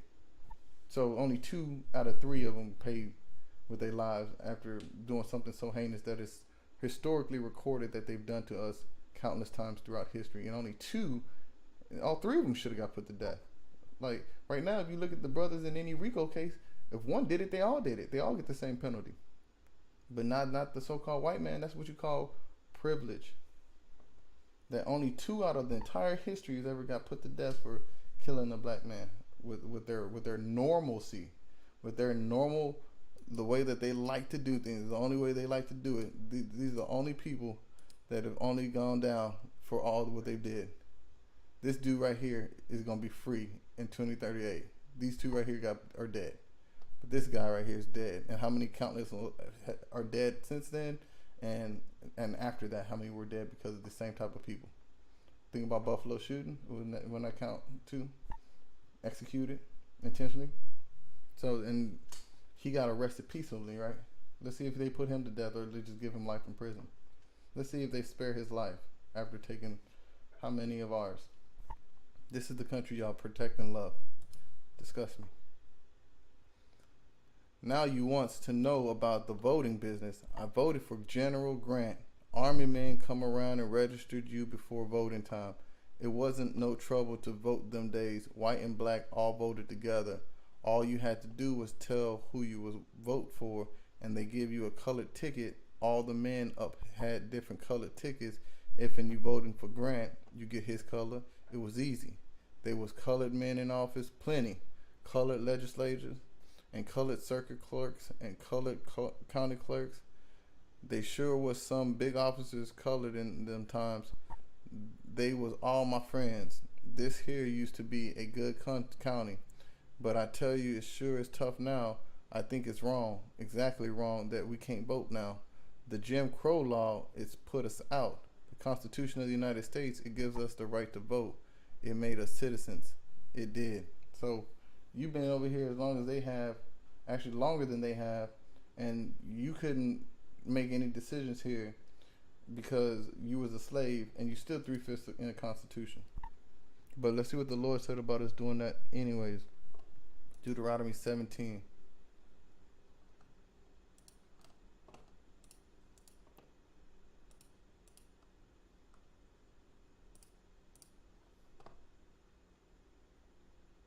The Lord said, Deuteronomy 17 and 15. Thus shalt in any wise set him king over thee, whom the Lord thy God shall choose. One from among thy brethren shalt thou set king over thee. They mayest not set a stranger over thee, which is not thy brother. So the brother said he voting, and the Lord said that's against the law. We shouldn't be voting for heathens that oppress you to be your king, to continuously keep them in rulership, to keep them oppressing you, and you signing off and you voting. You literally are saying that you're okay with them hunting and killing you because you're putting them in power, in office. You see what I mean? So the Lord said we should not be doing that.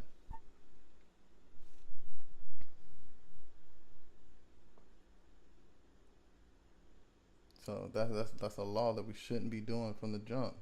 And we'll get another one.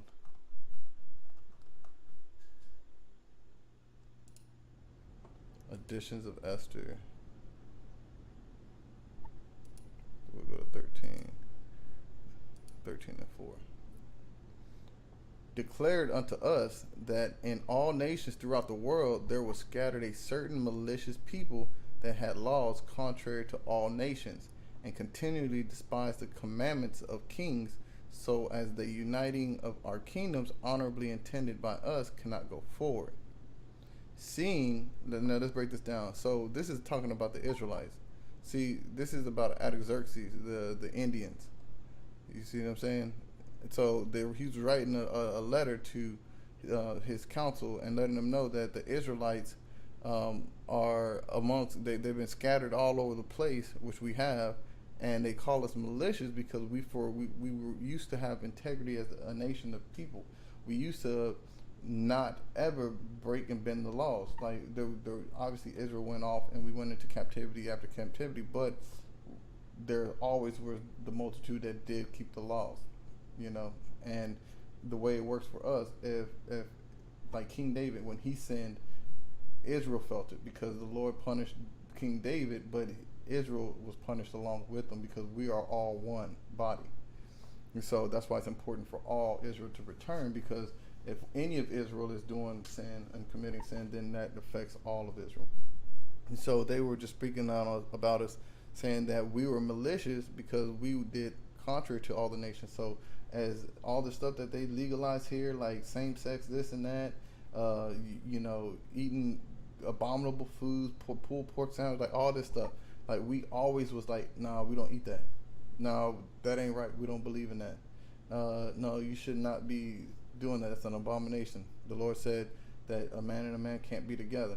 That's an abomination, and I follow. That's my heritage. So I have all the right to, and I believe in my God, Yahweh, Bahashem, Mashiach, Yahweh Shai, that I follow every word out of His mouth, and continually despise the commandments of the King. So, and we hate the laws in America. We hate because they're hypocritical. They're against us. They're made to make us go into sin and sin against our God. They're made to make us forget who we are. It's made to destroy us. So we walk in contrary to that. And so as the uniting of our kingdoms, and this is Him saying that all the other nations that are joined to this group, like Babylon, you got every nation in the earth that wants to be in this melting pot. The true Israelites are against it all, and they call it that would make them us troublemakers, because we are throwing off the set that they want to maintain. Seeing then, we understand that this people alone continually in opposition unto all men, and we always trying to do the right thing, keeping the laws. So we're going against everybody that wants to be wicked and go along with the system that's set up for wickedness. Different in the strange manners of their laws, and evil affected to our state. So they keep saying if we keep doing the laws of God, it's making it evil on them, is exposing them for them being wicked, and it's making it hard for them to maintain an order and to show that they're righteous and mighty, when we are doing the laws, which is the righteousness before God. And it lets your light shine, and it exposes the things that are in the dark, which is wicked, like the other nations, the heathens and their customs, right? So we make them look bad, working all the mischief that they can. Our kingdom may not be firmly established. And that means we wouldn't just lay over and let them come over and all of us start doing the things that they wanted us to do, like to disrespect and go against the laws, statutes, and commandments. Because if you do that, that means you don't love the Lord your God, and I would die before not love, showing that I love the Most High God. That was real honor. That's real integrity. That's how our people and nation. We're a strong nation. We're a nation of warriors. Because we stand for the Most High God.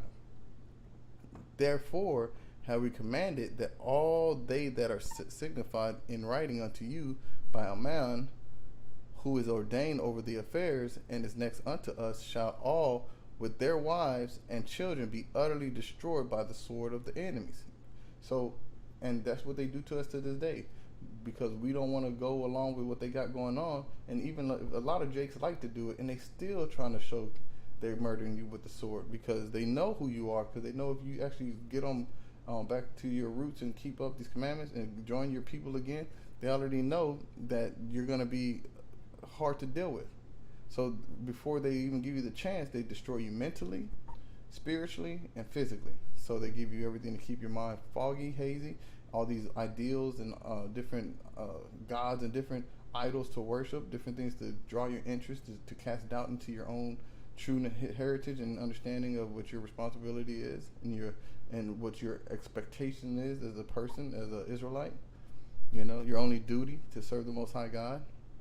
Without mercy and pity, the 14th day of the 12th month Adar of the present year. So they said they wanted to destroy us mercilessly.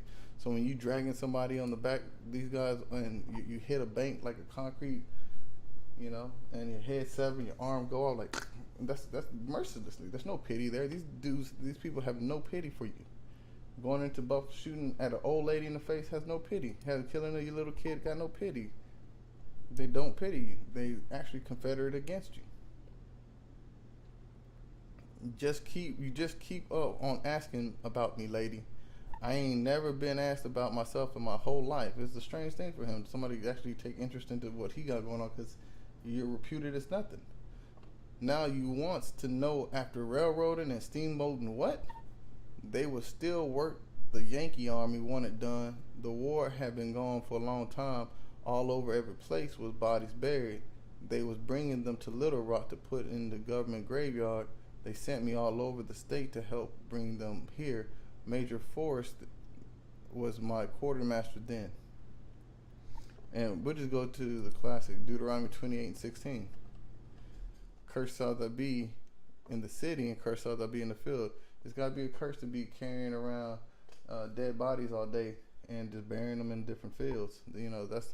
That's got to be, and then there comes with all kind of different things of being unclean. Certain laws. It depends on what, if you're a Levite, you can't be touching the dead. If you've taken certain vows, you can't be around the dead. But all these things, no matter what you've done, if you wanted to succeed and not be basically put into oppression even more, you had to bury all kind of dead bodies. And lead me to think, since it's burying in a government facility, they weren't burying us. They're burying their people because that's a sign of respect. Us, they'll leave us hanging in they call it strange fruit. That's what they did to us. They didn't bury us. They're strange fruit. We'll go to Proverbs 18:4.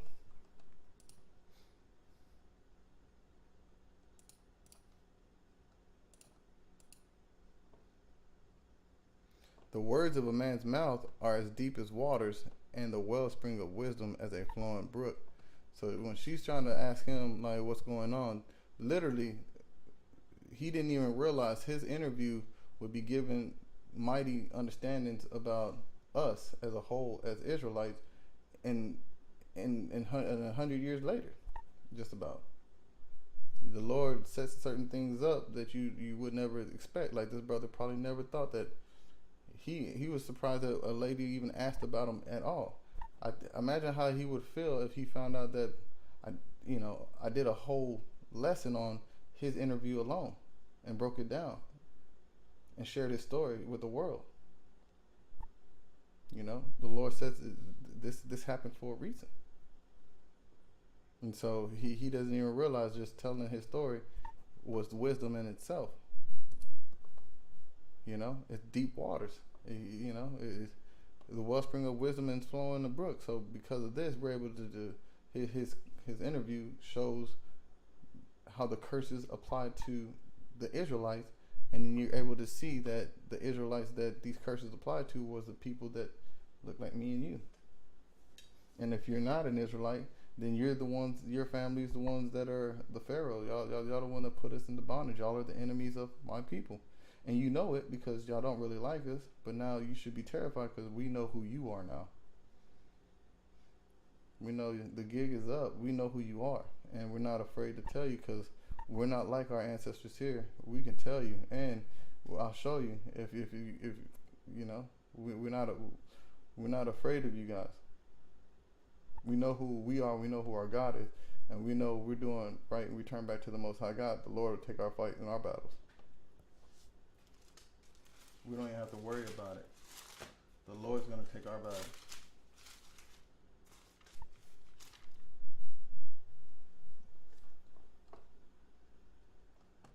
Let me just get that one. The Lord will fight for me.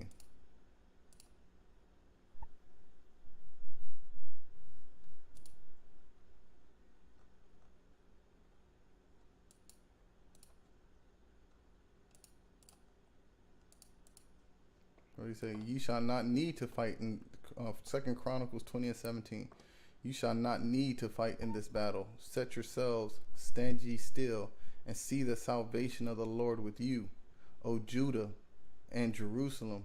Not everybody. Fear not, nor be dismayed. Tomorrow go out against them, for the Lord will be with you. So we ain't even got to fight. The Lord's with us. And he's talking about Judah, which is the tribe of Israel, and Jerusalem is the what the Lord likens us to, is also is the body of Jerusalem. Jerusalem is a people before it was a place.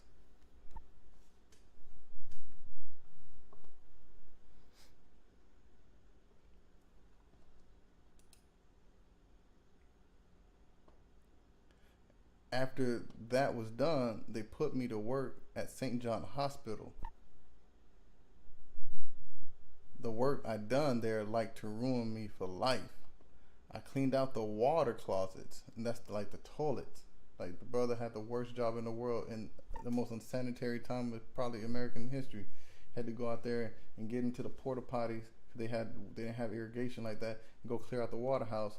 After a while, I took down sick from the work, the scent, But I keep on till I get so far gone, I can't stay on my feet no more.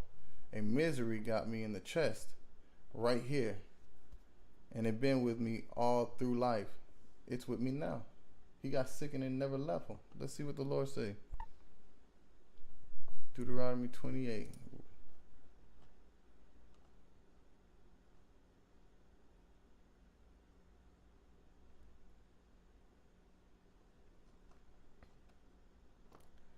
Deuteronomy 28:22. The Lord shall smite thee with a consumption, and with a fever, and with an inflammation, and with an extreme burning, and with the sword, and with blasting, and with mildew, and they shall pursue thee until you perish.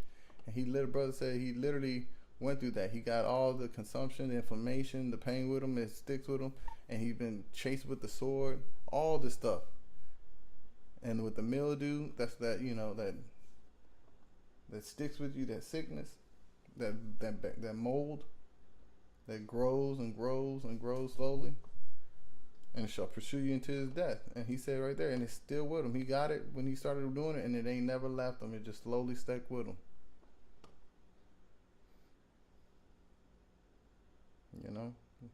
I filed for a pension on this ailment. I never did get it. The government never took care of me like it did some soldiers. They said I was not an enlisted man, that I was an employed man, so I couldn't get no pension. I give my whole life to the government for many years, white and black both, always telling me I should have had a pension. I stood on the battlefield just like other soldiers. If I could have had some help when I've been sick, I might not be so on account now. So in the end, it left him like he said, when he needed him, he was cool, but when he didn't, he left him high and dry and hanging. So let's just end this off real quick. Check this out. Deuteronomy 28:44. He shall lend to thee, and thou shalt not lend to him. He shall be the head, and thou shalt be the tail. So, he's supposed to be giving you that money your whole life. He said he's going to give you that pension, and you giving them all your time, all your life in the government, all this sacrifice that you went. You even got sick for it. And guess what? He never gave it back. And for that being said, check it out. Isaiah 9:15.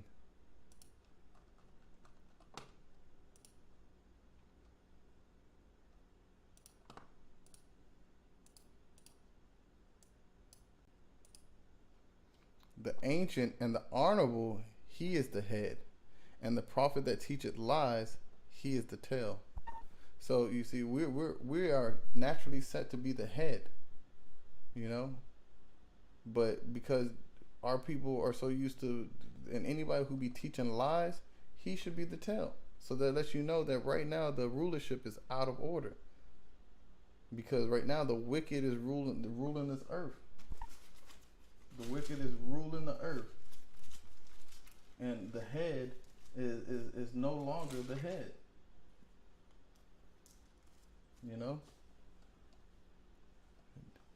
And that's a problem, because look at the state our people are in.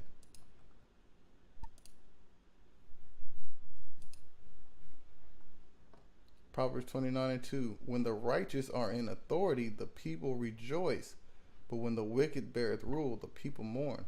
And the brother you can't be in worse mourning than that, letting you know that he's like, if I'd have just got some help after some health care, after all I did for the government, I would be all right now.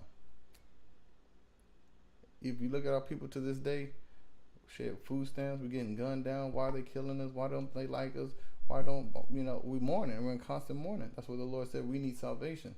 We're the brokenhearted. We're the captives. The gospel is for you, Israel, not for the people that are doing it to you. So-called bloody white man ain't gonna get saved with you. He's the one that you need to be saved from. Hope all this stuff makes sense.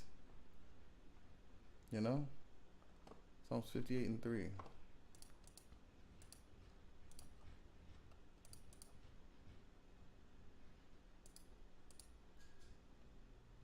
The wicked are estranged from the womb.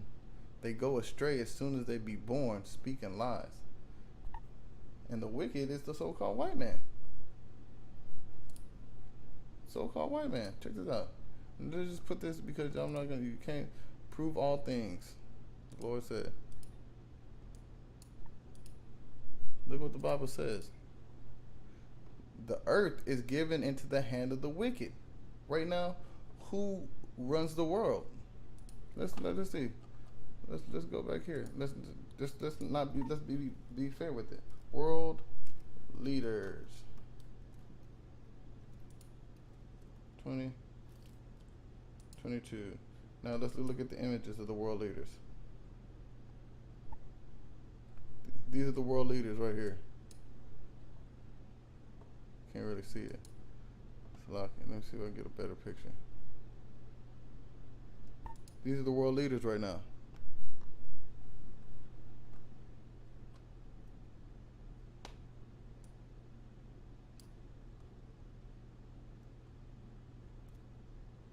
These are the world leaders.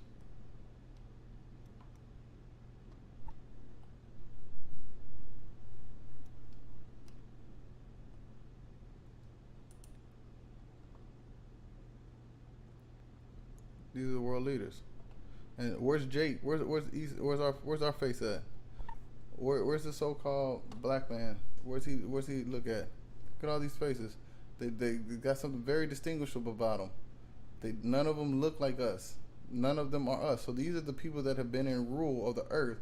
Let's say this is just going back from 1970 to today. Look at all these faces. Like, where are the people? Esau, Ishmael, Esau. Esau's running the world. Ishmael and Esau. Elam. Look, where's the so-called Hispanic man? Where's the so-called black man throughout all this history? Where are they? So the Lord literally said, He said, the earth is given into the hand of the wicked. He covered the faces of the judges thereof. If not, where and who is he? Let's just look.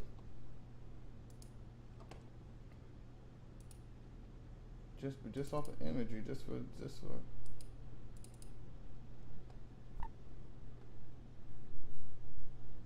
from the descriptions that have been written, this is what they tell you he looks like. But this is what the description of Yahushua Christ is really more or less looked like. He had white hair, woolly. His skin was burnt brass. Eyes of flame of fire, like light brown. Like but no Caucasian. This is literal. This is how crazy it is. This is look.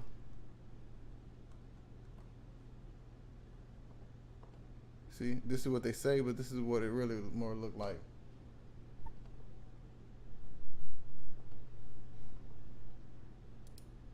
And this is what they say he looked like, but the scriptures say he had white hair and woolly hair.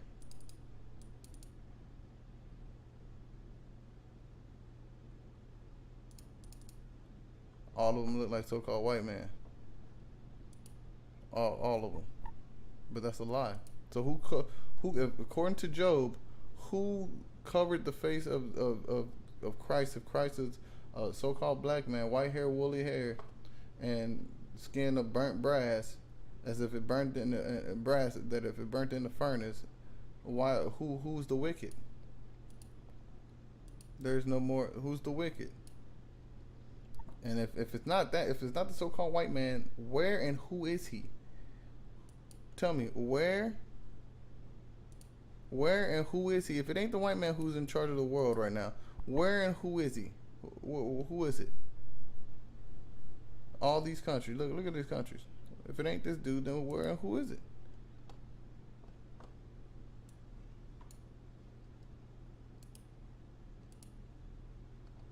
Yeah.